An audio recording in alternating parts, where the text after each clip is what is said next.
ನಮಸ್ಕಾರ ವೀಕ್ಷಕರೇ. ಜೀವ ಕನ್ನಡ ಯೂಟ್ಯೂಬ್ ಚಾನೆಲ್‌ನ ಸಾಧಕರ ಹಿರಿಮೆಯನ್ನ ಸಾರುವಂತಹ 3ನೇ ಸಂಚಿಕೆಗೆ ತಮ್ಮೆಲ್ಲರಿಗೂ ಆತ್ಮೀಯವಾದಂಥ ಸ್ವಾಗತ. ನನ್ನ ಹೆಸರು ಹಂಸರೇಖಾ. ಹೆಣ್ಣು ಜಗದ ಕಣ್ಣು. ಆಕೆ ಮನಸ್ ಮಾಡಿದ್ರೆ ಅಸಾಧ್ಯವಾದದ್ದನ್ನ ಸಾಧಿಸಿ ತೋರಿಸ್ತಾಳೆ. ಅದಕ್ಕೆ ಸಾಕ್ಷಿ ಎನ್ನುವಂತೆ ಈ ದಿನದ ವಿಶೇಷ ಅತಿಥಿ ತಿಪಟೂರಿನ ಪ್ರಗತಿಪರ ಮಹಿಳೆಯಾಗಿ ಸಾಧನೆಯ ಹಾದಿಯಲ್ಲಿರುವಂತಹ ಶ್ರೀಮತಿ ತ್ರಿವೇಣಿ ಬಸವರಾಜ್‌ರವರು.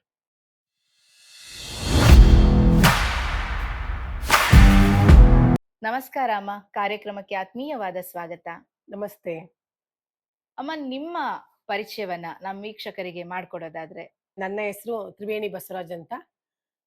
ಸುಮಾರು ನಾನು 10 ವರ್ಷದಿಂದ ಸಿರಿಧಾನ್ಯಗಳ ಮೌಲ್ಯಯುತ ಉತ್ಪನ್ನಗಳನ್ನ ತಯಾರು ಮಾಡಿ ಮಾರಾಟ ಮಾಡ್ತಾ ಇದ್ದೀನಿ. ಹಾಗೆ ಮತ್ತೆ ಸಂಪನ್ಮೂಲ ವ್ಯಕ್ತಿಯಾಗಿ ಕೂಡ ಕೆಲಸ ಮಾಡ್ತಾ ಇದ್ದೀನಿ. ನಮ್ದು ಒಂದು ಸಂಘನೂ ಕೂಡ ಇದೆ. ಶ್ರೀ ಶಕ್ತಿ ಅನ್ನಪೂರ್ಣೇಶ್ವರಿ ಸ್ವಸಹಾಯ ಸಂಘ ಅಂತ. ನಮ್ಮ ಸಂಘಕ್ಕೆ ರಾಜ್ಯ ಪ್ರಶಸ್ತಿ ಕೂಡ ಬಂದಿದೆ. ಆ ಸಂಘ ತುಂಬಾ ಚೆನ್ನಾಗಿ ನಡೀತಾ ಇದೆ. ಹಾಗಾಗಿ ಸಂಘದ ಮೂಲಕ ನಾನು ತರಬೇತಿಗಳು ತಗೊಂಡು ಈ ಉತ್ಪನ್ನಗಳನ್ನ ತಯಾರು ಮಾಡಿ ಮಾರಾಟ ಮಾಡ್ತಾ ಇದ್ದೀನಿ. ನಿಮ್ಮೂರು ಅನ್ಗೊಂಡನಹಳ್ಳಿ. ಅನ್ಗೊಂಡಳ್ಳಿ. ಸುಮಾರು 10 ವರ್ಷದಿಂದ ನೀವು ಈ ಉತ್ಪಾದನೆಗಳನ್ನ ಅಂದ್ರೆ ಈ ಉತ್ಪನ್ನಗಳ ಉತ್ಪಾದನೆಯನ್ನ ಮಾಡ್ತಾ ಇದ್ದೀರಾ ಅಂದ್ರೆ. ಹೌದು. ಸೊ 10 ವರ್ಷದಿಂದ ಅಂತಂದ್ರೆ ನಿಮ್ಗವಾಗ ವಯಸ್ಸು ಎಷ್ಟಾಗಿತ್ತು? 45. 45 ವರ್ಷ. 45 ವರ್ಷದಲ್ಲಿ ಒಂದು ಉದ್ದಿಮೆಯನ್ನ ನೀವು ಪ್ರಾರಂಭ ಮಾಡಿದ್ದೀರಾ. ನೋಡಿ ವೀಕ್ಷಕರೇ, ಸಾಧನೆಗೆ ಯಾವುದೇ ವಯಸ್ಸಿನ ಮಿತಿ ಇಲ್ಲ ಅನ್ನೋದಕ್ಕೆ ನಮ್ಮ ತ್ರಿವೇಣಿ ಬಸವರಾಜ್‌ರವರೇ ಇಲ್ಲಿ ಸಾಕ್ಷಿಯಾಗಿದ್ದಾರೆ. ಆಯ್ತಮ್ಮ, ಈಗ 45ನೇ ವರ್ಷದಿಂದ ನೀವು ನಿಮ್ಮ ಈ ಉತ್ಪನ್ನಗಳನ್ನ ಪ್ರಾರಂಭ ಮಾಡಿದ್ದೀರಾ. ಅದಕ್ಕಿಂತ ಮುಂಚೆ ನೀವೇನ್ ಕೆಲ್ಸ ಮಾಡ್ತಾ ಇದ್ರಿ? ಏನಿಲ್ಲ. ಚೆನ್ನಾಗಿ ನಮ್ಮ ಕುಟುಂಬ ಶ್ರೀಮಂತ ಕುಟುಂಬನೇ. ತುಂಬಾ ಚೆನ್ನಾಗಿತ್ತು. ಚೆನ್ನಾಗ್ ಹ್ಮ್. ನಡೀತಾ ಇತ್ತು. ಹ್ಮ್. ಆಕ್ಚುಲಿ ನಾನು ಚೆನ್ನಾಗಿ ನಡೀತಾ ಇದ್ದಾಗ್ಲೂ ಕೂಡ ನಮ್ಮ ಮನೆಯವ್ರು ತುಂಬಾ ಸಹಕಾರ ಕೊಡ್ತಾ ಇದ್ರು. ನಮ್ದು ಬಯಾಪ್ ಸಂಸ್ಥೆ ನಮ್ಮೂರ್ ದತ್ತು ತಗೊಂಡಿತ್ತು. ಹಾಗೆ ನನ್ ತರಬೇತಿಗೆಲ್ಲ ಕಳಿಸ್ತಾ ಇದ್ರು. ನಮ್ಮ ಮನೆ ಮಟ್ಟಿಗೆ ನಾವು ಪ್ರಾಡಕ್ಟ್ ಮಾಡ್ಕೊಂತ ಇದ್ವಿ, ಉಪಯೋಗಿಸ್ಕೊಂತ ಇದ್ವಿ. ನಮಗೆ ಪ್ರಾಡಕ್ಟ್ ಮಾರ್ಬೇಕು ಅನ್ನೋದು ನನ್ಗೇನಿಲ್ಲ, ತುಂಬಾ ಚೆನ್ನಾಗಿದ್ವಿ, ಚೆನ್ನಾಗ್ ನಡೀತಾ ಇತ್ತು. ಅದಾದ ನಂತರ ತುಂಬಾ ಈ ಕಡೆ ಎಲ್ಲ ನೀರು ಹೋಗ್ಬಿಟ್ಟು ತೋಟ ಎಲ್ಲ ಹಾಳಾಗ್ಬಿಡ್ತು. ತುಂಬಾ ಕಷ್ಟದ ಪರಿಸ್ಥಿತಿ ಬಂತು. ಇಲ್ಲೆಲ್ರೂ ಹಸು ಕಟ್ಕೊಂಡು ಜೀವನ ಮಾಡೋ ಅಷ್ಟು ಬಂತು. ಹಾಗಾಗಿ ನಾನು ಮಾಡ್ಬೇಕಂತ ಏನಿರ್ಲಿಲ್ಲ. ನಮ್ಮ ರೇಖಾ ಮೇಡಮ್ ಅಂತ ಆರ್ಥಿಕ ಸಾಕ್ಷರತಾ ಮೇಲ್ವಿಚಾರಕರಾಗಿದ್ದಾರೆ. ಯಾಕ್ ಮಾರಾಟ ಮಾಡ್ಬೋದು, ಮಾಡಿ. ನೀವ್ ಬಂದವ್ರಿಗೆಲ್ಲ ಕೊಡ್ತೀರಾ, ಅಕ್ಕಪಕ್ಕ ಇದ್ ಮಾಡ್ತೀರಾ, ಹ್ಮ್. ಮಾಡಿ ಅಂತ ಹ್ಮ್. ಪ್ರೇರಣೆ ಹ್ಮ್. ಕೊಟ್ರು. ಹ್ಮ್. ಅವಾಗ ಮಾಡಕ್ ಶುರು ಮಾಡ್ದೆ. ಮಾಡಕ್ ಶುರು ಮಾಡುವಾಗ ಅಂಜಿಕೆ ಇತ್ತು. ನಾವೆಲ್ಲ ದಾನ ಧರ್ಮ ಮಾಡ್ತಾ ಇದ್ದಿದ್ ಮನೆ ಹೌದು. ಹೆಂಗಪ್ಪ ಮಾರ್ಬೇಕು ಅಂತ ಬೇಜಾರಾಗ್ತಾ ಇತ್ತು. ಆ ತೂಕ ಮಾಡುವಾಗ್ಲೂ ಕೂಡ ಬೇಜಾರಾಗ್ತಾ ಇತ್ತು. ನಂತರ ನಾನು ಧೈರ್ಯವಾಗಿ ಆ ಓಕೆ. ನಿಂತೆ ಮಾಡಕ್ಕೆ ಅಂತ. ಹ್ಮ್. ಅದಕ್ಕೂ ಮುಂಚೆ ನಾನು ಯಾಕೆ ಮಾಡ್ಲೇಬೇಕು ಅಂದಿದ್ ನನಗ್ ಬಂದಿದ್ದು, ಹ್ಮ್. ದುಡ್ಡು ಮಾಡ್ಬೇಕು, ವ್ಯಾಪಾರ ಮಾಡ್ಬೇಕು ಅನ್ನೋದು ಕಾನ್ಸೆಪ್ಟ್ ಏನಿಲ್ಲ. ಹ್ಮ್. ಹಂಗೇನ್ ತೋಟ ಇಲ್ಲ ಅಂದ್ರೂ ನಮ್ಮ ಕುಟುಂಬ ನಿರ್ವಹಣೆ ಚೆನ್ನಾಗೇ ನಡೀತಾ ಇತ್ತು. ನಮ್ಮನೆಯವ್ರು ನೋಡ್ಕೊತಾ ಇದ್ರು. ಆದ್ರೆ ನನಗೆ 45 ವರ್ಷಕ್ಕೆ ಒಂದು ತುಂಬಾ ಆರೋಗ್ಯವಾಗಿದ್ದ ಕುಟುಂಬ. ನಾನು ಯಾವತ್ತೂ ಹಾಸ್ಪಿಟ್ಲಿಗೆ ಹೋದೋರಲ್ಲ. ತುಂಬಾ ಕಾಲ್ ನೋವು ಬಂದ್ಬಿಡ್ತು. ನಾನು ಯಾವಾಗ್ಲೂ ಇಂಗ್ಲಿಷ್ ಮೆಡಿಸಿನ್ ತಗೋತಾ ಇರ್ಲಿಲ್ಲ. ಹ್ಮ್. ಅವಾಗ ಒಂದು ತುಮಕೂರಲ್ಲಿ ಸುಕುಮಾರಿ ಅಂತ ಆಯುರ್ವೇದಿಕ್ ಡಾಕ್ಟರ್ ಹತ್ರ ಹೋದೆ. ಹ್ಮ್. ಅವರು ಯೋಗಗಳು ಮತ್ತೆ ನನಗೆ ಊಟದಲ್ಲಿ ಚೇಂಜ್ ಮಾಡ್ಕೊಟ್ರು. ಸಿರಿಧಾನ್ಯಗಳು ಮತ್ತು ರಾಗಿಯಿಂದ ಹ್ಮ್. ಯಾವ ತರ ತಗೋಬೇಕು, ಉಪಯೋಗಿಸ್ಬೇಕಂತ. ಹ್ಮ್. ಅದು ಉಪಯೋಗಿಸಿದ್ಮೇಲೆ ನನಗೆ ಪೂರ್ತಿ ಹುಷಾರಾಗ್ಬಿಡ್ತು. ನನಗೆ ಅವಾಗ ಬಂದಿದ್ದು, ನಾನು ಏನಾದ್ರೂ ಒಂದು ಉತ್ಪನ್ನಗಳನ್ನ ಮಾಡ್ಬೇಕು. ಈಗ ಯಾವಾಗ್ಲೂ ಊಟ ತಿನ್ನಕ್ಕಾಗಲ್ಲ. ಬೆಳಗ್ಗೆ ಎದ್ದು ಒಂದು ಹಾಲು ಕುಡಿಯೋದು, ಹಾಲ್ಗೆ ಹಾಕೊಂಡ್ ಕುಡಿಯೋದು ಆ ತರ ಮಾಡ್ಬೇಕಂತ ಫಸ್ಟು ಶುರು ಮಾಡ್ದೆ. ಹ್ಮ್. ನನ್ನ ಉದ್ದೇಶ ಇದ್ದಿದ್ದು, ಈ ಪ್ರತಿಯೊಬ್ರು ಹೆಣ್ಮಕ್ಳು ನೋಡಿದ್ರು ಕಾಲ್ ನೋವು, ಕೈ ನೋವು, ಬೆನ್ನೋವು ಅಂತಾರೆ. ಅದ್ರಾಗೆ ಕೆಲಸ ಮಾಡ್ತಾ ಇರ್ತಾರೆ.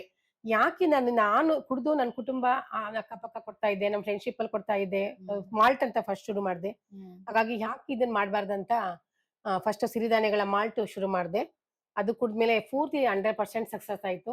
ಹಾಗಾಗಿ ಇದನ್ನ ಮಾಡಿ ಎಲ್ರಿಗೂ ಮಹಿಳೆಯರಿಗೆ ಕೊಡ್ಬೇಕು. ಯಾರ್ ತಗೊಳಕ್ಕೆ ಆಗತ್ ತಗೊಳ್ಳಿ. ತಗೊಳಕ್ ಆಗದ್ರೆ ಆಸಕ್ತಿ ಇರೋಂಥವ್ರು ಮಾಡ್ಕೊಳ್ಳಿ ಅಂತ ಅವ್ರಿಗೆ ಹೇಳ್ಕೊಡೋದನ್ನು ಕಲಿಸ್ದೆ. ಹ್ಮ್. ಹಾಗಾಗಿ ನಂದು ಫಸ್ಟ್ ಉದ್ದೇಶ ಪ್ರತಿಯೊಂದು ಕುಟುಂಬನೂ ಮಾಡ್ಕೋಬೇಕು. ಅದನ್ನ ಕುಡ್ದು ಆರೋಗ್ಯವಾಗಿರ್ಬೇಕು ಅಂತ. ಅದಕ್ಕೂ ಮುಂಚೆ ನಾನು ಯಾರು ಈ ಸಿರಿಧಾನ್ಯಗಳು ಅಷ್ಟು ಬಳಕೆ ಇರ್ಲಿಲ್ಲ, ಬಳಸಿ ಹೌದು. ಅನ್ನೋದು. ಹೌದು. ಅದನ್ನ ನಾನ್ ಸವಾಲಾಗಿ ತಗೊಂಡೆ. ಯಾಕೆ ಸಿರಿಧಾನ್ಯದೇ ಮಾಡ್ಬಾರ್ದು ಅಂತ. ಹ್ಮ್. ಹ್ಮ್. ಅದ್ರ ಬಗ್ಗೆ ತರಬೇತಿ ತಗೊಂಡೆ. ಹ್ಮ್. ಮತ್ತು ಕಾದರ್ಜಿದೆಲ್ಲ ಯೂಟ್ಯೂಬ್ ಅಲ್ಲಿ ನೋಡ್ತಾ ನೋಡ್ ಇದ್ದೆ. ಹೌದು. ಹೌದು. ಹಾಗಾಗಿ ನಂಗೆ ಮಾಡಕ್ ಶುರುವಾಗಿ ಇದಾಯ್ತು ಅಂತ ಹೇಳಕ್ ಇಷ್ಟಪಡ್ತೀನಿ ಮೇಡಮ್. ಅಂದ್ರೆ ಆರ್ಥಿಕವಾಗಿ ಸ್ವಾವಲಂಬಿ ಆಗ್ಬೇಕು. ಒಂದು ಮಹಿಳೆ ಆರ್ಥಿಕವಾಗಿ ಸ್ವಾವಲಂಬಿ ಆದ್ರೆ ಆ ಮನೆಯನ್ನ ಕೂಡ ಅವಳು ನಡೆಸೋದಕ್ಕೆ ಸಾಧ್ಯ ಆಗತ್ತೆ ಅನ್ನೋದನ್ನ ತೋರ್ಸೋದಕ್ಕೆ ಒಂದು ಹಾದಿಯನ್ನ ನೀವಿಡದ್ರೆ, ಅದ್ರ ಹೌದು, ಜೊತೆಗೆ ಆರೋಗ್ಯ ಸಮಸ್ಯೆ ನಿವಾರಣೆಗೆ ಈ ಸಿರಿಧಾನ್ಯಗಳ ಉತ್ಪನ್ನಗಳು ಬಹಳ ಉಪಯುಕ್ತ ಆಗತ್ತೆ ಹೌದು. ಅನ್ನೋದ್ ನೀವು ತಿಳ್ಕೊಂಡು, ಒಬ್ಬ ಡಾಕ್ಟರ್ ಇಂದ ತಿಳ್ಕೊಂಡು, ಹ್ಮ್. ಡಾಕ್ಟರ್ ಖಾದರ್ ಅವರ ಪುಸ್ತಕಗಳನ್ನ ಓದಿ ಹ್ಮ್. ಅದರಿಂದ ತಿಳ್ಕೊಂಡು ಈ ಉತ್ಪನ್ನಗಳನ್ನ ತಯಾರು ಮಾಡೋದನ್ನ ನೀವು ಶುರು ಮಾಡಿದ್ರಿ ಅಂತ. ಹೌದು. ಹಾಗಾದ್ರೆ ಈ ಉತ್ಪನ್ನಗಳ ತರಬೇತಿಯನ್ನ ನೀವು ಪಡ್ಕೊಂಡ್ರಿ ಅಂದ್ರೆ ಹ್ಮ್. ತಯಾರಿಕೆ ಉತ್ಪನ್ನಗಳನ್ನ ಹ್ಮ್. ತರಬೇತಿ ಪಡ್ಕೊಂಡ್ರಿ ಅಂತ ನಮ್ಮ ಹತ್ರ ಹ್ಮ್. ಹೇಳಿದ್ರಿ. ಆ ತರಬೇತಿಯನ್ನ ನೀವು ಎಲ್ಲಿ ಪಡ್ಕೊಂಡ್ರಿ ಮ್ಯಾಮ್? ಮೊದ್ಲು ನಾನು ಪ್ರಾಡಕ್ಟ್ ಮಾಡಕ್ ಮುಂಚೆನೆ ಬಯಾಪ್ ಸಂಸ್ಥೆಯಿಂದ ಹ್ಮ್. ಏನೆಲ್ಲಾ ಹೆಣ್ಮಕ್ಳು ಮಾಡ್ಬೋದು, ರಾಗಿಯಿಂದ ಏನ್ ಮಾಡ್ಬೋದು ಹ್ಮ್. ಅಂತ ಅವ್ರು ಹೇಳ್ಕೊಟ್ಟಿದ್ರು. ಹ್ಮ್. ಅದೇ ನಾವು ಮಾರಾಟ ಮಾಡ್ತಾ ಇರ್ಲಿಲ್ಲ, ಮನೆಗ್ ಬಳಸ್ಕೊಂತ ಇದ್ದೆ. ಹ್ಮ್. ಅದಾದ ನಂತರ ಟೈಡ್ ಸಂಸ್ಥೆ ಅಂತ ಒಂದಿದೆ. ಹ್ಮ್. ಅದು 9 ತಿಂಗಳು ಕೋರ್ಸ್ ತಗೊಂಡ್ವಿ. ನಮ್ಮ ಸಂಘದವರು ಒಂದು 10 ಜನ. ಹ್ಮ್. ಅಲ್ಲಿ ಪ್ರತಿಯೊಂದು ಅವರೇ ಕೊಡ್ತಾ ಇದ್ರು. ಹೋಗೋ ಬರೋ ಖರ್ಚು ನೋಡೋದು ಎಲ್ಲ ಇವಾಗ್ಲೂ ನಡೀತಾ ಇದೆ. ಅಲ್ಲಿ ಫಸ್ಟು ಹಂತ ಹಂತವಾಗಿ ಕಲ್ಸಿದ್ರು ನಮಗೆ. ಓಕೆ. ಮಹಿಳೆ ಹೆಂಗ್ ಆಚೆ ಬರ್ಬೇಕು, ಹ್ಮ್. ಮಹಿಳೆ ಧೈರ್ಯವಾಗಿ ಹೆಂಗ್ ನಿಂತ್ಕೋಬೇಕು, ಹೌದು.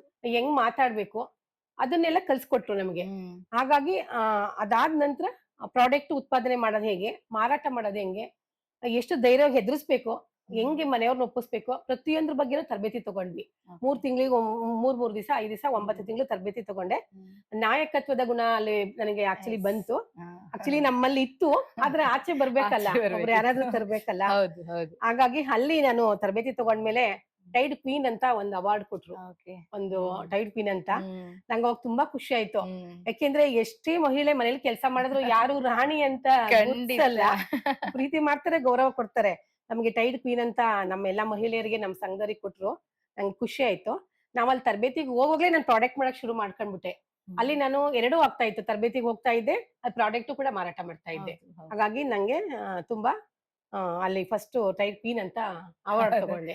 ಗೃಹಿಣಿ ಆದಾಗ ಎಷ್ಟೇ ಕೆಲ್ಸ ಮಾಡಿದ್ರುನು ಅದೊಂಥರ ಮನೆ ಕೆಲ್ಸ ಅಂದಂಗ್ ಆಗೋಗ್ಬಿಡತ್ತೆ ಎಲ್ಲಾರ್ಗು. ಹೊರಗಡೆ ಆದಾಗ ನೀವು ಕ್ವೀನ್ ಅಂತ ಒಂದ್ ಸರ್ಟಿಫಿಕೇಟ್ ತಗೊಂಡಿದ್ದು ಹ್ಮ್. ನಿಮ್ಮ ಎಮೋಷನ್ಸ್ ಅಲ್ಲೇ ಗೊತ್ತಾಗತ್ತೆ ನಿಮ್ಗೆ ಎಷ್ಟು ಖುಷಿ ಹ್ಮ್. ಆಗಿದೆ ಅದು ಅನ್ನೋದು. ಹೌದು. ಇಷ್ಟೆಲ್ಲ ಉತ್ಪನ್ನಗಳನ್ನ ನೀವು ತಯಾರು ಮಾಡ್ಬೇಕಾದ್ರೆ ನಿಮ್ಗೆ ಪ್ರೇರಣೆ ಯಾರಾಗಿದ್ರು? ಯಾರ ಸಹಕಾರ ನಿಮ್ಗಿತ್ತು? ಫಸ್ಟು ಕುಟುಂಬದ ಸಹಕಾರನೇ ಬೇಕು. ಹ್ಮ್. ಕುಟುಂಬದ ಸಹಕಾರ ತಗೊಳಕ್ ಮುಂಚೆ ನಮ್ಮಲ್ಲಿ ಇರ್ಬೇಕು. ನಾನ್ ಮಾಡೇ ಮಾಡ್ತೀನಿ, ಹೌದು. ಮಾಡ್ಬಲ್ಲೆ, ಹ್ಮ್. ಗುರಿ ಇರ್ಬೇಕು, ಸ್ಪಷ್ಟತೆ ಇರ್ಬೇಕು. ಏನಾದ್ರೂ ಯಾರಾದ್ರೂ ಅಂದ್ರು ಅದನ್ನ ಎದುರಿಸೋ ಶಕ್ತಿ ಇರ್ಬೇಕು. ಹೌದು. ಅದಾದ ನಂತರ ಮನೆಯವ್ರ ಒಪ್ಪಿಗೆ ತಗೊಳ್ಳೇಬೇಕು. ತಗೋಬೇಕು. ನಾನ್ ಎಲ್ಲೋದ್ರು ಹೇಳ್ತಾ ಇರ್ತೀನಿ, ಯಾವ ವಿಡಿಯೋದಲ್ಲಾದ್ರೂ ಹೇಳ್ತಾ ಇರ್ತೀನಿ. ನಾವ್ ಮನೆ ದೇವ್ರ ಅಪ್ಪಣೆ ತಗೋಬೇಕು ಅಂತ ಇರ್ತೀವಲ್ಲ, ನನಗೆ ನನ್ ಮನೆ ದೇವ್ರು ನನ್ ಗಂಡ ಅಂತ. ಯಾಕೆಂದ್ರೆ ನಮ್ ಮನೆಯವ್ರು ನಾವು ಅಪ್ಪಣೆ ತಗೊಳ್ಳಿಲ್ಲ ಅಂದ್ರೆ ಯಾವ ಕೆಲ್ಸನೂ ಸಕ್ಸಸ್ ಆಗಲ್ಲ. ಸಕ್ಸಸ್. ಹಾಗಾಗಿ ನಾನು ಎಲ್ರಿಗೂ ಹೇಳ್ತೀನಿ, ನಾನ್ ತರಬೇತಿ ಕೊಡುವಾಗ್ಲೂ ಹೇಳ್ತಾ ಇರ್ತೀನಿ, ಫಸ್ಟ್ ನಿಮ್ ಮನೆನೇ ಒಪ್ಪಿಸ್ಕೊಳ್ಳಿ, ಆಮೇಲೆ ಏನಾದ್ರೂ ಹೆಜ್ಜೆ ಇಡಿ. ಫಸ್ಟ್ ತಳಾದಿ ಸರಿಯಾಗಿದ್ರೆ ಎಷ್ಟ್ ಬೇಕಾದ್ರೂ ಕಟ್ಕೋಬಹುದು ಅಂತ. ಹಾಗಾಗಿ ಮನೆಯವ್ರ ಸಹಕಾರ ಬೇಕೇ ಬೇಕು. ಮನೆಯವರ ಸಹಕಾರ ಖಂಡಿತ ಬೇಕು, ಬೇಕು. ಇಲ್ಲ ಅಂತಲ್ಲ. ಅದ್ರಲ್ಲಿ ನಿಮ್ಮ ಪತಿಯವರು ನಿಮ್ಗೆ ತುಂಬಾ ಸಹಕಾರವನ್ನ ಮಾಡಿದ್ದಾರೆ ಈ ನನ್ ಮಗ, ವಯಸ್ಸಲ್ಲಿ ಕೂಡ. ನನ್ ಹೌದು, ಮಗ, ನನ್ ನಿಮ್ ಮಗ. ಮಕ್ಳು. ಖಂಡಿತ ಇವರೆಲ್ಲ ಸಹಕಾರದಿಂದ ನೀವು ಉತ್ಪನ್ನಗಳನ್ನ ತಯಾರು ಮಾಡ್ತಿದ್ದೀರಾ, ಮಾರಾಟ ಮಾಡ್ತಾ ಹ್ಮ್. ಇದ್ದೀರಾ. ಈ ಉತ್ಪನ್ನಗಳ ತಯಾರಿಕೆ ಹಾಗೂ ಮಾರಾಟ ನಿಮ್ಗೆ ಆರ್ಥಿಕವಾಗಿ ಹೇಗೆ ಸಹಾಯವನ್ನ ಮಾಡಿದೆ? ತುಂಬಾ ಸಹಾಯ ಮಾಡಿದೆ ಮೇಡಮ್. ನಾವು ಆಕ್ಚುಲಿ ಇವತ್ತು ನಾನು ಉತ್ಪನ್ನಗಳನ್ನ ಮಾಡ್ಲಿಲ್ಲ ಅಂದ್ರೆ ತುಂಬಾ ಕಷ್ಟ ಪಡ್ಬೇಕಾಗಿತ್ತು. ಹ್ಮ್. ಒಂದ್ ಏನಾದ್ರು ಮಾರ್ಬೇಕಾಗಿತ್ತು ಅಥವಾ ಯಾರಾದ್ರು ಸಾಲ ಕೇಳ್ಬೇಕಾಗಿತ್ತು. ಹೌದು. ಯಾಕೆಂದ್ರೆ ನಮ್ ತುಂಬಾ ಸ್ಥಿತಿವಂತರೇ ಆದ್ರೂ ನೀರಿಲ್ದೇನೆ ಇದಾಗ್ಬಿಡ್ತು. ಈಗೆಲ್ಲ ತುಂಬಾ ಚೆನ್ನಾಗಿದ್ದೀವಿ. ನನ್ ಮಗ ಎಲ್ಲಾ ಮಾಡಿದಾನೆ. ಇವಾಗ ನೀರಿದೆ ಸಮೃದ್ಧಿಯಾಗಿ, ತೋಟ ಚೆನ್ನಾಗಿದೆ.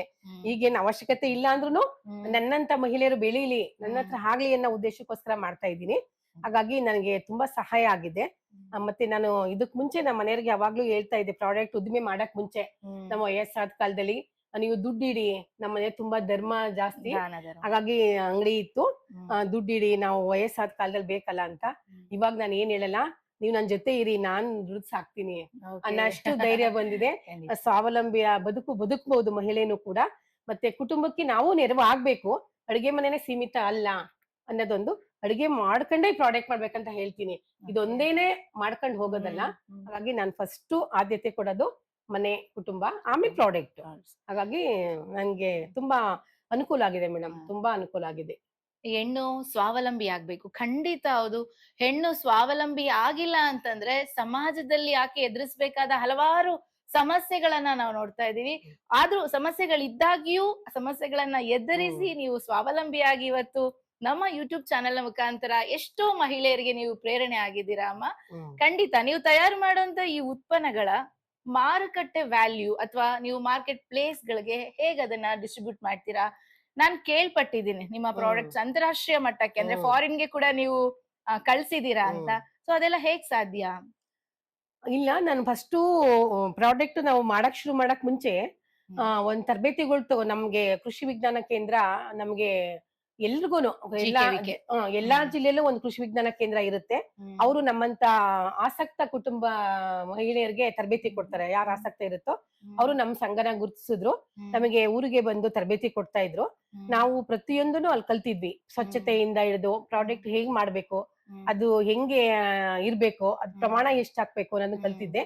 ಕೆಲವೊಂದನ್ನ ನಾನೇ ಕೂಡ ಮಾಡ್ತಾ ಮಾಡ್ತಾ ಕಲ್ತ್ಕೊಂಡೆ. ಹಾಗಾಗಿ ನನಗೆ ತುಂಬಾ ಕಷ್ಟ ಆಗ್ಲಿಲ್ಲ ಮಾರುಕಟ್ಟೆ ಏನು.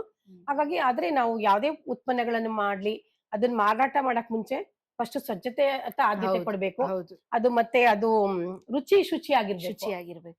ನಾವೀಗ ನಾನು ಯಾವ್ದೇ ಪ್ರಾಡಕ್ಟ್ ಮಾಡಕ್ ಇಷ್ಟು ವರ್ಷ ಶುರು ಮಾಡಿದ್ರು 10 ವರ್ಷದಿಂದ ಯಾವತ್ತೂ ಇಷ್ಟು ಪ್ರಾಡಕ್ಟ್ ಮಾಡ್ತಾ ಇದ್ದೀನಿ, ಇಷ್ಟು ಹಣ ಬರುತ್ತೆ ನಾನು ಎಂದೂ ಲೆಕ್ಕ ಹಾಕಿಲ್ಲ. ಓಕೆ. ಯಾಕೆ ನನ್ನ ಉದ್ದೇಶ ಫಸ್ಟ್ ಪ್ರಾಡಕ್ಟ್ ಆರ್ಡರ್ ತಗೋಬೇಕು, ಅದ್ ನೀಟಾಗಿ ಮಾಡ್ಬೇಕು, ಅದನ್ನ ಅವ್ರಿಗೆ ತಲುಪಿಸ್ಬೇಕು. ನಂತರ ಅದೆಷ್ಟು ಹಣ ಬರುತ್ತೆ ಅದು ನಾನು ಲೆಕ್ಕ ಹಾಕೋದು. ಇನ್ನೊಂದು ಹೇಳಲೇಬೇಕು ಮೇಡಮ್, ನಾನು ಯಾವ್ದೇ ಪ್ರಾಡಕ್ಟ್ ಮಾಡುವಾಗ್ಲೂ ಅದು ಒಂದು ಪ್ರಸಾದ ತರ ಮಾಡ್ತೀನಿ. ಅದು ಆಕ್ಚುಲಿ ವ್ಯಾಪಾರದ ತರ ಮಾಡಲ್ಲ. ನನ್ನ ಉದ್ದೇಶ ಇರೋದು ನಾನು ಮಾಡಕ್ ಶುರು ಮಾಡಿರೋದೇ ಇನ್ನೊಂದು ಕುಟುಂಬ ಚೆನ್ನಾಗಿರ್ಲಿ ಅಂತ. ನಾನು ಯಾರಿಗೇ ಪ್ರಾಡಕ್ಟ್ ಕೊಡ್ಲಿ, ಆ ಉತ್ಪನ್ನಗಳನ್ನು ಉಪಯೋಗಿಸ್ತಾ ಇರೋ ಕುಟುಂಬ ಆರೋಗ್ಯವಾಗಿರ್ಬೇಕು. ನನ್ನ ಆರಾಧ್ಯ ದೇವತೆ ಅನ್ನಪೂರ್ಣೇಶ್ವರಿ. ಹಾಗಾಗಿ ಅನ್ನಪೂರ್ಣೇಶ್ವರಿ ಸ್ಮರಣೆ ಮಾಡ್ದೇನೆ ಆ ಉತ್ಪನ್ನಗಳನ್ನು ತಯಾರು ಮಾಡಲ್ಲ. ಹಾಗಾಗಿ ಇಷ್ಟು ವರ್ಷನು ಯಾವುದೇ ನನಗೆ ಹಿಂಗ್ ಚೆನ್ನಾಗಿಲ್ಲ, ಹಿಂಗ್ ಆಗಿದೆ ಅನ್ನೋ ಕಂಪ್ಲೇಂಟ್ ಬಂದಿಲ್ಲ. ರುಚಿಲಿ ಆಗ್ಲಿ ಯಾವ್ದ್ರಲ್ಲೂ ಬಂದಿಲ್ಲ. ಹಾಗಾಗಿ ಎಲ್ರಿಗೂ ನಾನು ಹೇಳೋದಂದೆ, ವ್ಯಾಪಾರಕ್ಕೋಸ್ಕರ ಮಾಡೋದಲ್ಲ, ತೃಪ್ತಿಗಾಗಿ, ಇನ್ನೊಬ್ರು ತೃಪ್ತಿ ಪಡ್ಸಕ್ಕಾಗಿ ಮಾಡ್ಬೇಕು. ಆಹಾರಗಳ ತಯಾರಿಕೆಯಲ್ಲಿ ಮುಖ್ಯವಾಗಿ ನಾವು ಗಮನಿಸಬೇಕಾಗಿರೋದು ಶುಚಿ ಹಾಗೂ ರುಚಿ. ಎರಡೂ ಚೆನ್ನಾಗಿರ್ಬೇಕು. ಎರಡು ಚೆನ್ನಾಗಿದ್ರೆ ಅಷ್ಟೇ ನಾವು ಆರೋಗ್ಯವನ್ನ ಕಾಪಾಡ್ಕೊಳ್ಳೋಕೆ ಸಾಧ್ಯ ಆಗೋದು. ನಾನ್ ಕೇಳಿದ್ದು, ಈಗ ನೀವು ಮಾರುಕಟ್ಟೆಗೆಲ್ಲ ಡಿಸ್ಟ್ರಿಬ್ಯೂಟ್ ಮಾಡ್ತೀರಾ, ಆ ಆರ್ಡರ್ಸ್ ನ ಹೇಗ್ ತಗೋತೀರಾ? ಯಾವ ತರ ನಿಮ್ಗೆ ಆರ್ಡರ್ಸ್ ಬರುತ್ತೆ? ಯಾವ ತರ ನೀವು ಅವ್ರಿಗೆ ಡಿಸ್ಪ್ಯಾಚ್ ಮಾಡ್ತೀರಾ? ಏನ್ ನೀವೇ ಹೋಗಿ ಕೊಟ್ ಬರ್ತೀರಾ, ಅಥವಾ ಅವರೇ ಬಂದ್ ಇಲ್ಲಿ ಕೊಂಡ್ಕೊಂಡ್ ಹೋಗ್ತಾರಾ? ಯಾವ ತರ ಅಂತ? ಅದು ಮೇಡಮ್ ಫಸ್ಟ್ ನಾನು ಹೇಳ್ಬೇಕು ನಿಮ್ಗೆ ಅಂದ್ರೆ, ನಂದು ಹೆಂಗೆ ಬಿಸ್ನೆಸ್ ಶುರು ಆಯ್ತು ಅಂದ್ರೆ, ಫಸ್ಟ್ ಮನೆ ಮಟ್ಟಿಗೆ ಮಾಡ್ತಾ ಇದ್ದೆ. ಫ್ರೆಂಡ್ಶಿಪ್ ಅಲ್ಲಿ ಕೊಡ್ತಾ ಇದ್ದೆ, ನೆಂಟರುಗಳಿಗೆ ಕೊಡ್ತಾ ಇದ್ವಿ. ನನಗೆ ತುಂಬಾ ಸುಲಭ ಆಯ್ತು ಮಾರುಕಟ್ಟೆ. ಯಾಕೆಂದ್ರೆ ಕೃಷಿ ವಿಜ್ಞಾನ ಕೇಂದ್ರ ಕೊನೆಹಳ್ಳಿ, ಮತ್ತೆ ನಮ್ ಟೈಡ್ ಸಂಸ್ಥೆಯವರು, ಮತ್ತೆ ಸ್ತ್ರೀ ಶಕ್ತಿ ಒಕ್ಕೂಟ, ಈ ತರ ಎಲ್ಲ ಸ್ಟಾಲ್ ಗಳಿದ್ದಾಗ ಕರಿತಾ ಇದ್ರು, ಉಚಿತ ಸ್ಟಾಲ್ ಕೊಡ್ತಾ ಇದ್ರು. ನಮಗೆ ಆ ಮಾರಾಟ ಮಾಡಕ್ ಅವಕಾಶ ಮಾಡ್ಕೊಡ್ತಾ ಇದ್ರು. ಫಸ್ಟ್ ನಮಗೆ ಅಂಜಿಕೆ ಅನ್ಸೋದು, ಹೆಂಗಪ್ಪ ಇಟ್ಕೊಂಡ್ ಮಾರ್ಬೇಕು, ತಗೊಳ್ಳಿ ಅಂತ ಕೇಳ್ಬೇಕಲ್ಲ ಅಂತ. ಆಮೇಲೆ ಏನ್ ಅನ್ನಿಸ್ತಿಲ್ಲ, ತುಂಬಾ ಹೆಮ್ಮೆ ಅನ್ಸೋದು. ಅಲ್ಲೆಲ್ಲ ದೊಡ್ಡ ದೊಡ್ಡ ಮಿನಿಸ್ಟರ್ಗಳು ಬರೋರು, ಮತ್ತೆ ದೊಡ್ಡ ದೊಡ್ಡ ವ್ಯಕ್ತಿಗಳು ಬರೋರು. ನಮ್ ಪ್ರಾಡಕ್ಟ್ ನೋಡಿದಾಗ ನಮಗೆ ಖುಷಿ ಆಗದ ಅದ್ರ ಮೇಲೆ ಹೇಳ್ಕೊಳಕ್ಕೆ. ಹಾಗಾಗಿ ನಾನು ಫಸ್ಟ್ KVKಲಿ ಸ್ಟಾಲ್ ಕೊಟ್ಟಾಗ ಸ್ಟಾಲ್ಗೆ, ಸಂತೆಗಳಿಗೆ, ಹೀಗೆ ಒಬ್ರಿಗೆ ಪರಿಚಯ ಆಗ್ತಾ ಹೋಯ್ತು. ಮತ್ತೆ ಕೇರಳದಲ್ಲಿ ನಮ್ಗೆ ಅಲ್ಲಿ ಸ್ಟಾಲ್ ಹಾಕಕ್ ಕರೆದಿದ್ರು, ಚೆನ್ನೈಯಲ್ಲಿ ಕಳ್ಸಿದ್ರು ಸಂಜೀವಿನಿ ಕಡೆ. ಹೀಗಾಗಿ ಅಲ್ಲೆಲ್ಲ ಸ್ಟಾಲ್ ಹಾಕ್ದಾಗ ಜನ ತುಂಬಾ ಹಿಂಗೆ ಪರಿಚಯ ಆಗ್ತಾ ಹೋದ್ರು. ಆದ್ರೆ ಏನೇ ಉತ್ಪಾದನೆಗಳನ್ನ ಮಾಡಕ್ ಶುರು ಮಾಡಿದಾಗ ಹೊರಗಡೆ ಹೋದ್ರೇನೆ ಜನ ಪರಿಚಯ ಆಗೋದು. ಇಲ್ಲ ಅಂದ್ರೆ ವ್ಯಾಪಾರ ಇಷ್ಟು ಮಾರುಕಟ್ಟೆ ಆಗಲ್ಲ. ಹಾಗಾಗಿ ನಾನು ಆ ತರ ಮಾರುಕಟ್ಟೆ ಮಾಡ್ತಾ ಬಂದೆ. ಹಾಗಾಗಿ ನನಗೆ ಕೆಲವು ಆನ್ಲೈನ್ ಮಾಡ್ತೀನಿ, ಕೆಲವು ಬಸ್ ಕೊರಿಯರ್ ಮಾಡ್ತೀವಿ, ಕೆಲವು ಬಸ್ಸಿಗೆ ಇಡ್ತೀವಿ. ನಮ್ಮ ರಾಜ್ಯದಲ್ಲಿ ನಾವೇ ಕೊರಿಯರ್ ಮಾಡ್ತೀವಿ. ಅಂತಾರಾಷ್ಟ್ರೀಯ ನೀವು ಹೇಳ್ದಂಗೆ ಮಾಡೋದಾದ್ರೆ ಅದಕ್ಕೆ ಸಂಬಂಧಪಟ್ಟವರು ನಮ್ಮ ಹತ್ರ ತಗೊಂಡು ಅವ್ರು ಕಳಿಸ್ತಾರೆ. ಮನೆ ಕೂಡ ಅಮೆರಿಕ ಕಳಿಸ್ತೆ, ಆಸ್ಟ್ರೇಲಿಯಾ ಕಳಿಸ್ತೆ. ನಮ್ಮಲ್ಲಿಂತ ಹೊರದೇಶದವರೇ ಜಾಸ್ತಿ ಇಷ್ಟಪಡೋರಾಗಿದ್ದಾರೆ. ನಮ್ಮ ಭಾರತೀಯ ಆಹಾರ ಪದ್ಧತಿಯನ್ನ ಹೊರದೇಶದವ್ರು ಇಷ್ಟಪಡೋದೇ ಜಾಸ್ತಿ ಆಗಿದೆ. ಅದು ನನ್ನ ಬ್ರಾಂಡ್ ಅಲ್ಲೇ ಮಾಡ್ಕೊಂತಾರೆ. ಹಾಗಾಗಿ ಚೆನ್ನಾಗಿ ಆಗ್ತಾ ಇದೆ ಮೇಡಮ್, ತೊಂದ್ರೆ ಇಲ್ಲ. ಇದನ್ನೆಲ್ಲ ಮಾರ್ಕೆಟ್ ಮಾಡ್ಬೇಕಂದ್ರೆ ನೀವು ಮೊಬೈಲ್ಸ್ ಅಂದ್ರೆ ಸ್ಮಾರ್ಟ್ ಫೋನ್ ಅನ್ನ ಯೂಸ್ ಮಾಡ್ಬೇಕು, ಮೊಬೈಲ್ ಯೂಸ್ ಮಾಡ್ಬೇಕು. ಸೊ ಆನ್ಲೈನ್ ಪೇಮೆಂಟ್ಸ್ ಇದೆಲ್ಲ ಇರತ್ತೆ. ನೀವ್ ಹೇಳಿದ್ರಿ ಆಗ್ಲೇ, ನಾನ್ 45 ವರ್ಷದಲ್ಲಿ ಇದ್ದಾಗ ಈ ಉದ್ದಿಮೆಯನ್ನ ಪ್ರಾರಂಭ ಮಾಡಿರೋದು. ಸೊ ನಿಮ್ಗೆ ಸ್ಮಾರ್ಟ್ ಫೋನ್ ಬಳಕೆ ಗೊತ್ತಿತ್ತಾ? ಈಗ ಅದನ್ನ ಹೇಗ್ ಬಳಸ್ತಾ ಇದ್ದೀರಾ? ಈಸಿ ಅನ್ನಿಸ್ತಿದ್ಯಾ? ಇಲ್ಲ ಮೇಡಮ್, ಅದು ನಾನ್ ಚಿಕ್ಕ ಫೋನೇ ಉಪಯೋಗಿಸ್ತಾ ಇದ್ದಿದ್ದು. ಆಕ್ಚುಲಿ ನನಗೆ ಮೆಸೇಜ್ ಮಾಡಕ್ಕೂ ಬರ್ತಾ ಇರ್ಲಿಲ್ಲ. ಹಂಗಿದ್ದಿದ್ದು ಇದು ಯಾವಾಗ ಬಿಸ್ನೆಸ್ ಶುರುವಾದಾಗ ಅಂತ ಮೆಸೇಜ್ ಮಾಡೋದ್ ಕಲ್ತೆ. ಮತ್ತೆ ಫೋನ್ ಪೇ ಮಾಡ್ತೀನಿ, ಕರೆನ್ಸಿ ಹಾಕ್ತೀನಿ, ನಮ್ಮೆರಿಗೂ ನಾನು ಹಾಕಂತೀನಿ. ಈ ತರ ಪ್ರತಿಯೊಂದು ಕಲ್ತ್ಕೊಂಡೆ. ಮೆಸೇಜ್ ಮಾಡೋದು, ವಾಟ್ಸ್ಆಪ್ ಮಾಡೋದು. ಇಲ್ಲಿ ಫೋನ್ ಬಳಕೆ ಇಲ್ಲ ಅಂದ್ರೆ ವ್ಯಾಪಾರ ಆಗೋದೇ ಇಲ್ಲ. ಕೆಲವ್ರು ಕೇಳ್ತಾರೆ, ನೀವೇನು ಐಟಮ್ ಮಾಡ್ತೀರಾ ವಾಟ್ಸ್ಆಪ್ ಅಲ್ಲಿ ಕಳ್ಸಿ ಅಂತಾರೆ. ನಿಮ್ದು ಫೋನ್ ಪೇ ಮಾಡ್ಬೇಕು, ಯಾರು ಅಕೌಂಟ್ ಹಾಕಕ್ ಇಷ್ಟಪಡಲ್ಲ. ಇನ್ನು ಮುಂದೋದು ಸ್ಕ್ಯಾನ್ ಕೇಳ್ತಾರೆ, ಅದು ಕೂಡ ಮಾಡಿಸ್ಕೊಂಡಿದೀನಿ. ಹಾಗಾಗಿ ನನಗೆ ಮಗ ಸಹಕಾರ ಅದು ಫೋನ್ ಅಲ್ಲಿ ಹೇಳ್ಕೊಟ್ಟ, ನನಗಾಗಿ ತುಂಬಾ ಈಸಿ ಆಯ್ತು. ಅಂದ್ರೆ ಪರಿಸ್ಥಿತಿಗೆ ಅನುಗುಣವಾಗಿ ಏನೇನೆಲ್ಲ ಹೊಂದ್ಕೋಬೇಕು ಆ ಹೊಂದಾಣಿಕೆಯನ್ನ ಮಾಡ್ಕೊಂಡು ನೀವು ಮುಂದೆ ಸಾಕ್ತಾ ಇದ್ದೀರಾ. ಹೌದು ಮೇಡಮ್. ಇನ್ನೊಂದು ನಾನು ಇಷ್ಟು ಖುಷಿಯಾಗಿ ಯಾಕೆ ಮಾಡಕ್ಕಾಯ್ತು ಅಂದ್ರೆ, ನಮ್ ತವ್ರ ಮನೆ ಕುಟುಂಬ ಆಗ್ಲಿ, ನನ್ ಗಂಡನ ಮನೆ ಕುಟುಂಬ ಆಗ್ಲಿ, ತುಂಬಾ ಎಜುಕೇಟೆಡ್ ಫ್ಯಾಮಿಲಿ ಇದ್ರು, ತುಂಬಾ ಸಹಕಾರ ಕೊಟ್ರು. ಹ್ಮ್. ತುಂಬಾ ಖುಷಿ ಪಡ್ತಾರೆ, ಅಯ್ಯೋ ನೀನ್ ಮಾಡ್ತಾ ಇದೀಯಾ ಮಾಡು, ಹ್ಮ್. ತುಂಬಾ ಚೆನ್ನಾಗಿದೆ ಇದು. ಹೌದು. ಅದ್ರಿಂದ ನನಗೆ ಮಾಡಕ್ಕೆ ಖುಷಿ ಆಯ್ತು. ಫೋನ್ ಆ ತರ ಉಪಯೋಗಿಸ್ಕೊಂಡು ಫೋನ್ ಪೇ ಫೋನಲ್ಲಿ ಹ್ಮ್. ಆನ್ಲೈನ್ ಮಾಡ್ತಾ ಇದ್ದೀನಿ ಮೇಡಮ್. ನಿಮ್ಮ ಎಜುಕೇಶನ್ ಏನು ಮ್ಯಾಮ್? ನೀವೇನ್ ಎಸ್ ಎಸ್ ಓದಿದ್ದೀರಾ? ಎಲ್ ಸಿ ಓಹ್! ಆದ ತಕ್ಷಣ ಮದುವೆ ಮಾಡ್ಬಿಟ್ರು ನಮ್ಮ ಓಕೆ. ಅಪ್ಪಾಜಿ. ಹಾ. ಅಂದ್ರೆ ಎಸ್-ಎಸ್-ಎಲ್-ಸಿ ಓದಿನೂ ಇಷ್ಟರ ಮಟ್ಟಿಗೆ ನೀವು ಆನ್‌ಲೈನ್ ವ್ಯವಹಾರಗಳು ಅಂದ್ರೆ ಹೊರ ಜನರ ಸಂಪರ್ಕದಲ್ಲಿ ಹ್ಮ್ ನೀವಿದ್ದೀರಾ. ಅಂತಾರಾಷ್ಟ್ರೀಯ ಮಟ್ಟಕ್ಕೆ ನೀವು ಬೆಳೆದಿದ್ದೀರಾ. ಜೊತೆಗೆ ಜಿ.ಕೆ.ವಿ.ಕೆ ಮುಂತಾದ ಕಡೆ ಹ್ಮ್ ಸ್ಟಾಲ್‌ಗಳಲ್ಲೆಲ್ಲ ನೀವು ಭಾಗಿಯಾಗ್ತೀರಾ. ಈಗ ಬೇರೆ ಬೇರೆ ಭಾಷೆಯವರೆಲ್ಲ ಅಲ್ಲಿ ಬರ್ತಾರೆ. ಹ್ಮ್ ಈಗ ಜಿ.ಕೆ.ವಿ.ಕೆ ನೀವು ಎಲ್ಲ ಸ್ಟಾಲ್ ಎಲ್ಲ ಹ್ಮ್ ಹಾಕಿದಾಗ ಅವ್ರನ್ನೆಲ್ಲ ಹೇಗ್ ನಿಭಾಯಿಸಕ್ ಆಗತ್ತೆ ನಿಮ್ಗೆ? ಹ್ಮ್. ಅಲ್ಲಿ ಜಿ.ಕೆ.ವಿ.ಕೆ.ಲಿ ಸ್ವಲ್ಪ ಕನ್ನಡದವ್ರು ಬರ್ತಾರೆ. ಹ್ಮ್. ಚೆನ್ನೈಗೆ ಹೋದಾಗ ಎಲ್ಲ ನಮ್ಮನೆಯವ್ರ ಜೊತೆಯಲ್ಲಿ ಇರ್ತಾ ಇದ್ರು ಓಕೆ. ಸಪೋರ್ಟು. ಹ್ಮ್. ಅವ್ರು ಯಾರಾದ್ರೂ ಬಂದ ತಕ್ಷಣ ನಮ್ಮನೆಯವ್ರಿಗೆ ಮಾತಾಡಕ್ ಬಿಡ್ತಾ ಇದ್ದೆ. ಆ. ಅವ್ರಿಗೆ ಹಿಂದಿ, ನಮ್ಮನೆಯವ್ರು ಎಲ್ಲಾ ಭಾಷೆನೂ ಹ್ಮ್. ಮಾತಾಡ್ತಾರೆ. ಹ್ಮ್. ಹಾಗಾಗಿ ಹಿಂದಿ, ಇಂಗ್ಲಿಷ್ ಎಲ್ಲ. ಹ್ಮ್. ಇನ್ನು ಕೆಲವ್ರು ಬೆಂಗಳೂರಲ್ಲಿ ಬರ್ಲಿಲ್ಲ ಅಂದ್ರೆ ಇಂಗ್ಲಿಷ್ ಅರ್ಥ ಆಗುತ್ತೆ ಮೇಡಮ್. ನಂಗೆ ಆಗತ್ತೆ. ಚೆನ್ನಾಗ್ ಅರ್ಥ ಹಾ, ಆಗುತ್ತೆ. ಹಾ. ಹಾಗಾಗಿ ನಾನು ಮಾಡ್ತಾ ಇದ್ದೆ. ಅದ್ರಲ್ಲಿ ಲೇಬಲ್ ಹಾಕಿರ್ತೀವಿ. ಹ್ಮ್. ಅದ್ರಲ್ಲಿ ರೇಟು ಹಾಕಿರ್ತೀವಿ. ಹ್ಮ್. ನೋಡಿ ತಗೋತಾ ಇದ್ರು. ಹಾಗಾಗಿ ತೊಂದ್ರೆ ಇಲ್ಲ. ಹ್ಮ್. ತುಂಬಾ ಬೇಡಿಕೆ ಇದೆ ನನ್ನ ಹಾ. ಉತ್ಪಾದನೆಗೆ. ಮಾಡಿಕೊಡಕ್ಕಾಗದಷ್ಟು ಬೇಡಿಕೆ ಇದೆ. ಓಕೆ. ನನಗೊಂದ್ ಜಾಗ ಬೇಕು. ಹಾಗಾಗಿ ಸ್ವಲ್ಪ ನಿಧಾನ ಮಾಡಿದೀನಿ ಪ್ರಾಡಕ್ಟ್ ಕೊಡೋದು. ನಿಮ್ಮ ಪ್ರಾಡಕ್ಟ್‌ನ ಈ ಲೇಬಲ್‌ನ ಹೆಸರು? ನಂದು ಅನುಸಿರಿ ಅಂತ ಮೇಡಮ್. ನನ್ನ ಅನುಸಿರಿ. ಹೆಸರು ಅನುಸಿರಿ. ನನ್ನ ಪ್ರಾಡಕ್ಟ್ ಇಟ್ಟಿರೋದ್ ನೇಮು ಹ್ಮ್. ಅನುಸಿರಿ ಅಂತ. ಯಾಕೆ ಅದೇ ಹೆಸರನ್ನ ನೀವು ಆಯ್ಕೆ ಮಾಡ್ಕೊಂಡಿದ್ದೀರಾ? ಅದು ಅನು ಅಂದ್ರೆ ಹ್ಮ್, ನನ್ನ ಆರಾಧ್ಯ ದೇವತೆ ಅನ್ನಪೂರ್ಣೇಶ್ವರಿ ಅನ್ನಪೂರ್ಣ. ಇನ್ನಲ್ಲ ಅನು ಅಂತ ಓಕೆ. ಇಟ್ಟಿದ್ದೀನಿ. ಹಾ. ಸಿರಿ ಅಂದ್ರೆ ನಮ್ ನಾಟಿ ಹಸು ಇದೆ. ಆ ಓಹ್! ನಾಟಿ ಹಸು ಹೆಸರು ಸಿರಿ ಲಕ್ಷ್ಮಿ ಅಂತ. ಸಿರಿಲಕ್ಷ್ಮಿ. ಹಾಗಾಗಿ ನನ್ನ ಅನುಸಿರಿ. ಹೌದು ನಮ್ಮ ಮನೆ ಸಿರಿ ಅವಳು ನಾಟಿ ಹಸು. ಹ್ಮ್. ಅದರಿಂದ ಕೂಡ ಪ್ರಾಡಕ್ಟ್ ಮಾಡೋದ್ ಕಲ್ತಿದೀನಿ ಅದನ್ನ. ಅದೇ ನಾನು ಮಾರಾಟ ಮಾಡಲ್ಲ ಅದನ್ನ. ಹ್ಮ್. ಅನುಸಿರಿ ಅಂತ. ಹಾಗಾಗಿ ನಿಮ್ಮ ಅದನ್ನ ಇಟ್ಟಿದ್ದೀನಿ. ಆರಾಧ್ಯ ದೈವ ಅನ್ನಪೂರ್ಣೇಶ್ವರಿ, ಮನೆಯ ಕಾಮಧೇನು ಸಿರಿ. ಸಿರಿಲಕ್ಷ್ಮಿ. ಸೊ ಅನುಸಿರಿ ಅಂತ ಹೌದು. ಅದನ್ನ ಇಟ್ಕೊಂಡು ಹೌದು. ಅಂದ್ರೆ ನಿಮ್ ಪ್ರಾಡಕ್ಟ್ ತಯಾರು ಮಾಡೋದಕ್ಕೆ ನೀವು ಹಸುವಿನ ತುಪ್ಪ, ಹಾಲುಗಳನ್ನ ಬಳಕೆ ಮಾಡಿದೀರಾ ಅಂತ ನಾವು ಕೇಳಿದೀವಿ. ಹ್ಮ್. ಎಷ್ಟ್ ಹಸುಗಳಿದೆ? ಎಷ್ಟ್ ಸಾಕೊಂಡಿದ್ದೀರಾ? ಹಸು 2 ಇದೆ ಮೇಡಮ್ ನಾಟಿ ಹಸು. ಹ್ಮ್. ಮೊದ್ಲೆಲ್ಲ ನಾನ್ ಅಂದ್ನಲ್ಲ ಅವಾಗೆಲ್ಲ ಸೀಮೆ ಹಸುಗಳನ್ನೇ ಇಟ್ಕೊಂಡಿದ್ವಿ. ಒಂದ್ 5, 4 ಇಲ್ಲ. ಹ್ಮ್. ಈ ಪ್ರಾಡಕ್ಟ್ ಶುರು ಮಾಡಿದ್ಮೇಲೆ ಹ್ಮ್. ನಾವು ನಾಟಿ ಹಸುಗಳ ಬಗ್ಗೆನೂ ನಾನು ತರಬೇತಿ ತಗೊಂಡಿದೀವಿ. ಒಂದ್ ದೇಸಿ ಗುಪ್ ಅಂತ ಇದೆ. ನಮ್ ಸುಮನಾ ಡಾಕ್ಟರ್ ಮಾಡ್ತಾರೆ. ಅದ್ರ ಬಗ್ಗೆನೂ ತಿಳ್ಕೊಂಡಿರೋದ್ರಿಂದ ನಾವು ನಾಟಿ ಹಸು ಮಾತ್ರ ಇವಾಗ ಹಾಲು ಉಪಯೋಗಿಸ್ತಾ ಇದೀವಿ. ಹ್ಮ್. ಅದ್ರದ್ದೇ ಹಾಲು, ತುಪ್ಪ, ಹಾ. ರವೆ ಉಂಡೆಗೆ ಎಲ್ಲ ಹ್ಮ್. ಉಂಡೆಗಳಿಗೆ, ಹ್ಮ್. ಲಡ್ಡುಗೆ ಬಳಸ್ತೀವಿ. ಹ್ಮ್. ನಮ್ಮದೇ ಹುಣಸೆ ಹಣ್ಣಿಂದ ಹುಣಸೆ ಬೆಳೆಸ್ತೀವಿ. ನಾವೇ ಬೆಳೆದಿರೋ ರಾಗಿ ಬೆಳೆಸ್ತೀವಿ. ಓಕೆ. ನಾವೇ ಬೆಳೆದು ನಮ್ಮ ಯಾವ್ದು ಮೌಲ್ಯವರ್ಧನೆ ಮಾಡಿ ಹಾ. ಮಾರಾಟ ಮಾಡಿದಾಗ ಅದು ಹ್ಮ್. ಹೆಚ್ಚು ಬೆಲೆ ಅಂತ ನಾನು ಹೇಳೋದು ಅದೇನೆ. ಮೌಲ್ಯವರ್ಧನೆ ಮಾಡಿ ಏನಾದ್ರೂನು. ಒಂದು ಹುಣಸೆ ಇದ್ರೆ ಹುಣಸೆ ಮೌಲ್ಯವರ್ಧನೆ ಅದನ್ನ ಮಾಡಿ, ಮಾಡಿ. ರಾಗಿ ಇದ್ರೆ ರಾಗಿ ಮೌಲ್ಯವರ್ಧನೆ ಮಾಡಿ, ಒಂದು ಮನೇಲಿ ಒಂದು ಮಾವಿನ ಮರ ಇದೆ ಮಾವಿನ ಮರ ಮೌಲ್ಯವರ್ಧನೆ ಉಪಯೋಗಿಸ್ಕೊಂಡು ಮಾಡಿ. ಏನಾದ್ರು ತಯಾರು ಮಾಡೋದು. ಆ ತರ ಮಾಡಿದಾಗ ಹ್ಮ್. ನಾವೇನಾದ್ರೂ ಅಭಿವೃದ್ಧಿ ಹೊಂದಕ್ ಸಾಧ್ಯ ಅಂತ. ಹೌದು. ಹಾಗಿದ್ರೆ ನೀವು ಇಷ್ಟೆಲ್ಲಾ ಉತ್ಪನ್ನಗಳನ್ನ ಉತ್ಪಾದನೆ ಮಾಡ್ತೀರಲ್ವಾ? ಒಂದು ಪಟ್ಟಿ ಹೇಳ್ಬೋದಾ? ಯಾವೆಲ್ಲಾ ಉತ್ಪನ್ನಗಳನ್ನ ನೀವು ಉತ್ಪಾದನೆ ಮಾಡಿ ಮಾರುಕಟ್ಟೆಗೆ ಕಳಿಸ್ತಾ ಇದ್ದೀರಾ ಅಂತ? ಖಂಡಿತ ಮೇಡಮ್ ಹೇಳ್ಬೋದು. ನಾನು ಮೊದಲಿಗೆ ಹೇಳ್ದಂಗೆ ಫಸ್ಟ್ ನಾನು ಸಿರಿಧಾನ್ಯಗಳ ಮಾಲ್ಟ್ ಅಂತ. ಮಾಲ್ಟ. ಹ್ಮ್. ಅದು ಫಸ್ಟ್ ನಾನು ಕಂಡಿದ್ದು, ಕುಡ್ದಿದ್ದು, ಉಪಯೋಗಿಸಿದ್ದು. ಹ್ಮ್. ರಾಗಿ ಮಾಲ್ಟು, ಸಿರಿಧಾನ್ಯಗಳ ಮಾಲ್ಟು. ಹ್ಮ್. ಅವೆರಡು ಫಸ್ಟ್ ನಾನು ಶುರು ಮಾಡಿದ್ದು. ಹ್ಮ್. ಅದ್ರ ಬಗ್ಗೆ ಇನ್ನು ಹೆಚ್ಚಿನದಾಗಿ ನಮ್ಮ ಸೈಂಟಿಸ್ಟ್‌ಗಳ ನಾನು ತರಬೇತಿ ತಗೊಂಡಿದ್ದೆ. ಓಕೆ. ಹೇಗೆ ಮಾಡ್ಬೋದು ಅಂತ. ಹ್ಮ್. ಹಾಗಾಗಿ ಅದು ಶುರು ಮಾಡಿದೆ. ಅದು ತುಂಬಾ ಬೇಡಿಕೆ ಬಂತು. ಅದಾದ ನಂತರ ಜನ ಒಂದೊಂದೇ ಕೇಳಕ್ ಶುರು ಮಾಡಿದ್ರು. ಹ್ಮ್. ಜನಕ್ಕೆ ಇವಾಗ ದಿಢೀರ್ ತಿನ್ನೋದ್ ಬೇಕು. ಇನ್ಸ್ಟಂಟ್. ಕುಡಿಯೋದಕ್ಕಿಂತ ತಿನ್ನೋದ್ ಬೇಕು. ಹಾಗಾಗಿ ಮಿಲೆಟ್ಸ್ ಉಪಯೋಗಿಸಿ, ಹ್ಮ್. ಈಗ ಯಾಕೆ ಅಕ್ಕಿ ಉಪಯೋಗಿಸಿ ಮಾಡೋದ್ರೆ ಮಿಲೆಟ್ಸ್ ಉಪಯೋಗಿಸಿ ಮಾಡಬಾರ್ದು? ಹೆಚ್ಚು ಅದಕ್ಕೆ ನಾರಿನಂಶ ಇದೆ. ಹ್ಮ್. ಮತ್ತೆ ತುಂಬಾ ಒಳ್ಳೇದು ಅಂತ ಪ್ರತಿಯೊಂದಕ್ಕೂ ಈಗ ಸಿರಿಧಾನ್ಯಗಳ ಚಕ್ಲಿ, ಸಾಮೆ ಚಕ್ಲಿ, ಬರಗು ನಿಪ್ಪಟ್ಟು, ಆರ್ಕದ ಕೊಡುಬಳೆ ಈ ತರ ಸಿರಿಧಾನ್ಯಗಳು ಉಪಯೋಗಿಸಿ ಸಿರಿಧಾನ್ಯಗಳ ಲಡ್ಡು, ಹ್ಮ್. ಸಿರಿಧಾನ್ಯದ ಹಪ್ಪಳ ಈ ತರ ಮಾಡ್ತಾ ಶುರು ಮಾಡಿದೆ. ರಾಗಿಯಿಂದ ರಾಗಿ ಚಕ್ಲಿ, ರಾಗಿ ನಿಪ್ಪಟ್ಟು, ಪೌಷ್ಟಿಕ ರಾಗಿ ಹಿಟ್ಟು, ರಾಗಿ ಹುರಿ ಹಿಟ್ಟು, ರಾಗಿ ನಿಪ್ಪಟ್ಟು ಈ ತರ ಎಲ್ಲ ಮಾಡಕ್ ಶುರು ಸಿಹಿ ಮಾಡಿದೆ. ಖಾದ್ಯಗಳಲ್ಲಿ? ಸಿಹಿ ಖಾದ್ಯಗಳಲ್ಲಿ ಕಾಯಿ ಮಿಠಾಯಿ, ನಮ್ದೇ ಹಾ. ತೆಂಗಿನಕಾಯಿ ಉಪಯೋಗಿಸಿ ಹಾ. ಹಲಸಿನ ಜಾಮ್ ಮಾಡ್ತೀನಿ. ಓಕೆ. ಅದು ಕಡಿಮೆ ನನಗೆ ಅದು ಸ್ವಲ್ಪ. ಹಾ. ಕಾಯಿ ಮಿಠಾಯಿ ತುಂಬಾ ಹೋಗುತ್ತೆ. ಲಡ್ಡು ತುಂಬಾ ಹೋಗುತ್ತೆ. ಹಾ. ಅದು ಸಿರಿಧಾನ್ಯ ಸಿರಿಧಾನ್ಯದ ಲಡ್ಡು. ಲಡ್ಡುಗಳು ಹೋಗುತ್ತೆ. ಈ ತರ ಮಾಡ್ತಾ ಬಂದೆ ಮೇಡಮ್. ಹಾಗಾಗಿ ಆಮ್, ಎಲ್ಲ ಇನ್ನೂ ಮುಂದುವರೆದು ಕೆಲವು ರಸಂ ಪೌಡರ್ ಕೊಡಿ ಮೇಡಮ್, ಬಿಸಿಬೇಳೆಬಾತ್ ಕೊಡಿ ಅಂತಾರೆ. ಓಕೆ. ನಾನು ಇಷ್ಟು 20 ತರ ಪ್ರಾಡಕ್ಟ್ ಮಾಡ್ತಾ ಇದ್ದೀನಿ. ಇನ್ನೂ ಎಕ್ಸ್ಟ್ರಾ ಈಗ ನೀವೇ ಒಂದ್ ಮಾಡ್ಕೊಡಿ ಮೇಡಮ್ ಅಂದ್ರೆ ಅದನ್ನ ಅದ್ ಮಾಡ್ಕೊಡಕ್ಕೂ ನಾನು ರೆಡಿ ಇದ್ದೀನಿ. ರೆಡಿ. ನಂಗೆ ಏನ್ ಕಷ್ಟ ಅನ್ಸಲ್ಲ. ಯಾಕೆಂದ್ರೆ ನಾನು ಇನ್ನೂ ಒಂದು ಯಾವಾಗ್ಲೂ ಹೇಳ್ತಾ ಇರ್ತೀನಿ, ಯಾವ್ದೇ ಪ್ರಾಡಕ್ಟ್ ಮಾಡ್ಲಿ ಅಥವಾ ಮನೇಲಿ ಒಂದ್ ಅಡಿಗೆನೆ ಮಾಡ್ಲಿ, ಪ್ರೀತಿಯಿಂದ ನಗ್ನಗ್ತಾ ಮಾಡಿದಾಗ ಅದಕ್ಕೆ ವ್ಯಾಲ್ಯೂ ಜಾಸ್ತಿ, ರುಚಿ ಜಾಸ್ತಿ, ಅದು ಗುಣಮಟ್ಟನೂ ಜಾಸ್ತಿ ಆಗುತ್ತೆ ಅಂತ. ಹಂಗಿದ್ರೆ ಹಾಗಾಗಿ ನಿಮಗೆ ಅಡ್ಗೆಗಳನ್ನ ಮಾಡುವಾಗ ಈ ಏನು ಖಾದ್ಯಗಳನ್ನ ತಯಾರು ಮಾಡುವಾಗ ಯಪ್ಪ ಯಾಕಪ್ಪ ಅಂತ ಯಾವತ್ತೂ ಅನ್ಸೇ ಇಲ್ಲ. ಖಂಡಿತ ಅನ್ಸಿಲ್ಲ ಮ್ಯಾಮ್. ಈಸಿ ಖಂಡಿತ ಅನ್ಸಿಲ್ಲ. ಅನ್ಸುತ್ತೆ. ಈಸಿ ಹೆಣ್ಮಕ್ಳಿಗೆ ಅನ್ಸುತ್ತೆ. ಅಡ್ಗೆ ಮನೆ ಅಂದ್ರೆ ಬೋರ್ ಅನ್ಸುತ್ತೆ, ಹ್ಮ್. ಕಷ್ಟ ಅನ್ಸುತ್ತೆ. ಬಟ್ ನೀವ್ ಮನೇಲಿ ಅಡ್ಗೆನೂ ಮಾಡ್ಕೊಂಡು, ಹ್ಮ್ ಈ ಹ್ಮ್. ಉತ್ಪನ್ನಗಳನ್ನ ತಯಾರು ಮಾಡ್ಕೊಂಡು, ನೀವ್ ಹೇಳೋ ಪ್ರಕಾರ ನಿಮಗ್ ಕಷ್ಟ ಅಂತ ಇಲ್ಲ ಅನ್ಸಿಲ್ಲ. ಮ್ಯಾಮ್. ನಂಗೆ ಹೆಮ್ಮೆ ಇದೆ. ನಾನ್ ಮನೆ ಕೆಲ್ಸಕ್ಕೂ ಹ್ಮ್. ಯಾರನ್ನೂ ಇಟ್ಕೊಂಡಿಲ್ಲ. ಓಹ್! ಮಗ ಹಸು ಹತ್ರ ಇಲ್ಲ ಅಂದಾಗ ನಾನು ಕೂಡ ಅಲ್ಲಿ ಹೋಗಿ ಹಸುನು ಹಾಲ್ ಕರಿತೀನಿ, ಹ್ಮ್, ಹಸು ಹ್ಮ್, ನೋಡ್ಕೊತೀನಿ. ಹ್ಮ್. ಹಾಗಾಗಿ ಮನೆ ಪ್ರಾಡಕ್ಟ್ ಹೆಲ್ಪ್‌ಗೆ ಬರ್ತಾರೆ. ಒಂದ್ 6 ಜನ ಹುಡುಗಿಯರು ಬರ್ತಾರೆ. ಬರ್ತದೆ. ಬರ್ತಾರೆ. ಬೇಕಂದಾಗ ಅವ್ರನ್ನ ಅವ್ರು ಕರೆಸ್ಕೊತೀರಾ. ಯಾವಾಗ್ಲೂ ಇರ್ತಾರೆ ಮೇಡಮ್. ಡೈಲಿ ಹ್ಮ್. ಬೇಕು ಬರ್ತಾರೆ.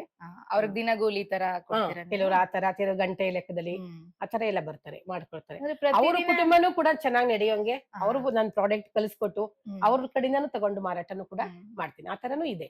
ಮಾಡ್ತೀನಿ. ಪ್ರತಿದಿನ ನೀವ್ ಎಷ್ಟ್ ಗಂಟೆಗೆ ಹೇಳ್ಬೇಕಾಗಾದ್ರೆ? ಪ್ರತಿ ನಾನ್ ಎಲ್ಲಾ ದಿನ ಕೆಲ್ಸ? 4:30ಕ್ಕೆ ಓಹ್! ಹೇಳ್ಬಿಡ್ತೀನಿ ನಾನು. ನೋಡಿ ವೀಕ್ಷಕರೇ, ಹೆಚ್ಚು ಕಡಿಮೆ ಇವಾಗ 55 ವರ್ಷ ದಾಟಿರೋ ಅಂತ, ಇಲ್ಲ 59 ಆಯ್ತು ಮೇಡಮ್. 59 ವರ್ಷ ದಾಟಿರೋ ಅಂತ ಪ್ರಗತಿಪರ ಮಹಿಳೆ 4:15ಗೆ ಎದ್ದೇಳ್ತಾರೆ. ಯೋಚನೆ ಮಾಡ್ಬೇಕು ನಾವು.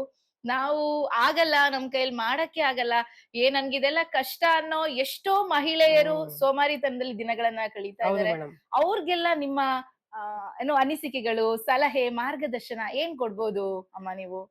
ಏನಿಲ್ಲ ಮೇಡಮ್. ಏನ್ ಹೇಳೋದಂದ್ರೆ ನಾನು ನನಗೆ ಎಲ್ಲಾ ಕಡೆ ತರಬೇತಿ ಕೊಡಕ್ ಹೋಗ್ತೀನಿ. ಸುಮಾರು ಒಂದ್ 7,000 ಜನಕ್ಕೆ ತರಬೇತಿ ಕೊಟ್ಟಿದ್ದೀನಿ. ಹ್ಮ್. ಅಕ್ಷಯ ಕಲ್ಪದಲ್ಲೂ ಕರೆದರೆ, ಧರ್ಮಸ್ಥಳ ಜ್ಞಾನ ವಿಕಾಸ ಆಗ್ಬೋದು, ಟೈರ್ ಸಂಸ್ಥೆ ಆಗ್ಬೋದು, ನಮ್ಮ ಕೃಷಿ ವಿಜ್ಞಾನ ಕೇಂದ್ರ ಅವರೆಲ್ಲ ಕರೀತಾ ಇರ್ತಾರೆ. ತರಬೇತಿ ಕೊಡಕ್ ಹೋಗ್ತೀನಿ. ನಾನು ಯಾಕೆ ಹೋಗ್ತೀನಿ ಅಲ್ಲಿ ಅಂದ್ರೆ, ನಂತರ ಅವರು ಆಗ್ಲಿ, ಹ್ಮ್. ಅಕಸ್ಮಾತ್ ನನ್ನಂಗ್ ಕಲೀಲಿಲ್ಲ ಅಂದ್ರೆ ಅವ್ರ ಕುಟುಂಬದ ಆರೋಗ್ಯ, ನನ್ನ ಮೇನ್ ಆರೋಗ್ಯ ಕಾನ್ಸೆಪ್ಟ್ ಅವ್ರ ಕುಟುಂಬ ಆರೋಗ್ಯವಾಗಿಟ್ಕೊಳ್ಳಿ ಅಂತ. ಆರೋಗ್ಯವಾಗಿರ್ಬೇಕು. ಆದ್ರೆ ನನಗೆ ಹೆಚ್ಚು ನೋವಾಗೋದು ಗ್ರಾಮೀಣ ಮಹಿಳೆಯರಲ್ಲೇ ಹೆಚ್ಚು ಪ್ರಾಡಕ್ಟ್‌ಗಳು ಮಾಡ್ಕೊಳಲ್ಲ. ಹ್ಮ್. ಮಾಡ್ಕೊಳ್ಳೋ ಹಾಗಾಗಿ ತುಂಬಾ ನೋವಾಗುತ್ತೆ. ನಾನು ಹೇಳ್ತಾ ಇರ್ತೀನಿ, ನೀವು ಒಂದ್ ಕಡೆ ಅಂದ್ರೆ ನಮ್ ತಂದೆ ತಾಯಿ ನಮ್ಮನ್ನ ಆರೋಗ್ಯಕರ ಬೆಳೆಸೋದಕ್ಕೆ ನಾವ್ ಇಲ್ಲಿ ಬಂದ್ ನಿಂತಿದೀವಿ. ನಿಂತಿದ್ದೀವಿ. ನಾವು ನಮ್ಮ ಮಕ್ಳನ್ನ ಬೆಳೆಸ್ತಿಲ್ಲ ಅಂದ್ರೆ ಮುಂದೊಂದ್ ದಿನ ಸಮಸ್ಯೆ ಎದುರಿಸ್ಬೇಕಾಗುತ್ತೆ ಅಂತ. ಒಂದ್ ಕಡೆ ಕೋಟಿ ಇಟ್ಟು, ಒಂದ್ ಕಡೆ ಆರೋಗ್ಯ ಇಟ್ರೆ ಆರೋಗ್ಯನೇ ಆರೋಗ್ಯನೇ ಜಾಸ್ತಿ ಭಾಗ್ಯ. ಬರೋದು. ಹಾಗಾಗಿ ನಾನು ಆ ಕಡೆ ಗಮನ ಕೊಡ್ಬೇಡಿ. ಹ್ಮ್. ಮಾಡಿಕೊಡಿ, ಮಾಡ್ಕೊಳ್ಳಿ ನನ್ನತ್ರ. ಹೇಳ್ಕೊಡ್ತೀನಿ ಮೇಡಮ್. ನಂದು ಇದೊಂದು ಹ್ಮ್. ಯಾವುದೇ ಸೀಕ್ರೆಟ್ ಇಲ್ದೇನೆ ಹ್ಮ್. ಪ್ರತಿಯೊಂದು ಪ್ರಾಡಕ್ಟ್ ನಾನು ಹೇಳ್ಕೊಡ್ತೀನಿ. ಹ್ಮ್. ಯಾಕೆಂದ್ರೆ ನಾನು ಇವತ್ತು ಮಾಡ್ಬೋದು, ನಾಳೆ ಮಾಡೋದ್ ಬಿಡ್ಬೋದು. ಪ್ರತಿಯೊಬ್ರು ನಂತರ ಆಗ್ಲಿ, ನಂತರ ಕಲೀಲಿ. ಆ ನಂತರ ಆಗ್ಲಿಲ್ಲ ಅಂದ್ರೆ ಮನೆಗಾರು ಮಾಡ್ಕೊಳ್ಳಿ ಅಂತ. ಅವ್ರಿಗೆ ಹೇಳ್ತೀನಿ, ಆ ನಿಪ್ಪಟ್ಟು ಮಾಡಕ್ ಅರ್ಧ ಗಂಟೆ ಸಾಕು. ಹ್ಮ್. ಒಂದ್ ಮಕ್ಳಿಗೆ ಒಂದ್ 10 ಲಡ್ಡು ಮಾಡಕ್ಕೆ 10 ನಿಮಿಷ ಸಾಕು. ಓಕೆ. ಒಂದ್ ಸೊಪ್ಪುಗಳು ಸ್ನಾಕ್ಸ್ ಅಂತ ಮಾಡ್ತೀನಿ. ಹ್ಮ್. ನಮ್ಮ ಸುತ್ತ ಇರೋ ಸೊಪ್ಪು, ಒಂದೆಲಗ, ನುಗ್ಗೆ ಸೊಪ್ಪು, ಹ್ಮ್. ಕರಿಬೇವಿನ ಸೊಪ್ಪು, ಹ್ಮ್. ಅಮೃತಬಳ್ಳಿ, ಇವ್ ಹ್ಮ್. ನಮ್ಮ ಮನೆ ಹತ್ರ ಒಂದ್ ರೌಂಡ್ ಬಂದ್ರೆ ಅಷ್ಟು ಸಿಗುತ್ತೆ ಸಿಗತ್ತೆ. ಸೊಪ್ಪುಗಳು. ಓಹ್! ಅಷ್ಟು ಸೊಪ್ಪಲ್ಲೂ ಒಂದೊಂದ್ ಗುಣ ಇದೆ, ವಿಟಮಿನ್ ಇದೆ. ಹ್ಮ್. ನಾವು ಒಂದೇ ಸೊಪ್ಪು ತಿನ್ಸಕ್ಕಾಗಲ್ಲ ಮಕ್ಳಿಗೆ ಡೈಲಿ. ಹೌದು. ಹಾಗಾಗಿ ಆ ಸೊಪ್ಪುಗಳು ತಂದು, ಹಸಿ ಹ್ಮ್. ಸೊಪ್ಪುಗಳ್ನ ಹ್ಮ್. ಹಚ್ಚಿ, ಸಿರಿಧಾನ್ಯ ಹಿಟ್ಟು ಬಳಸಿ, ಹ್ಮ್. ರುಚಿಗೆ ತಕ್ಕಷ್ಟು ಉಪ್ಪು, ಖಾರ ಉಪ್ಪು, ಹಾಕಿ, ಖಾರ.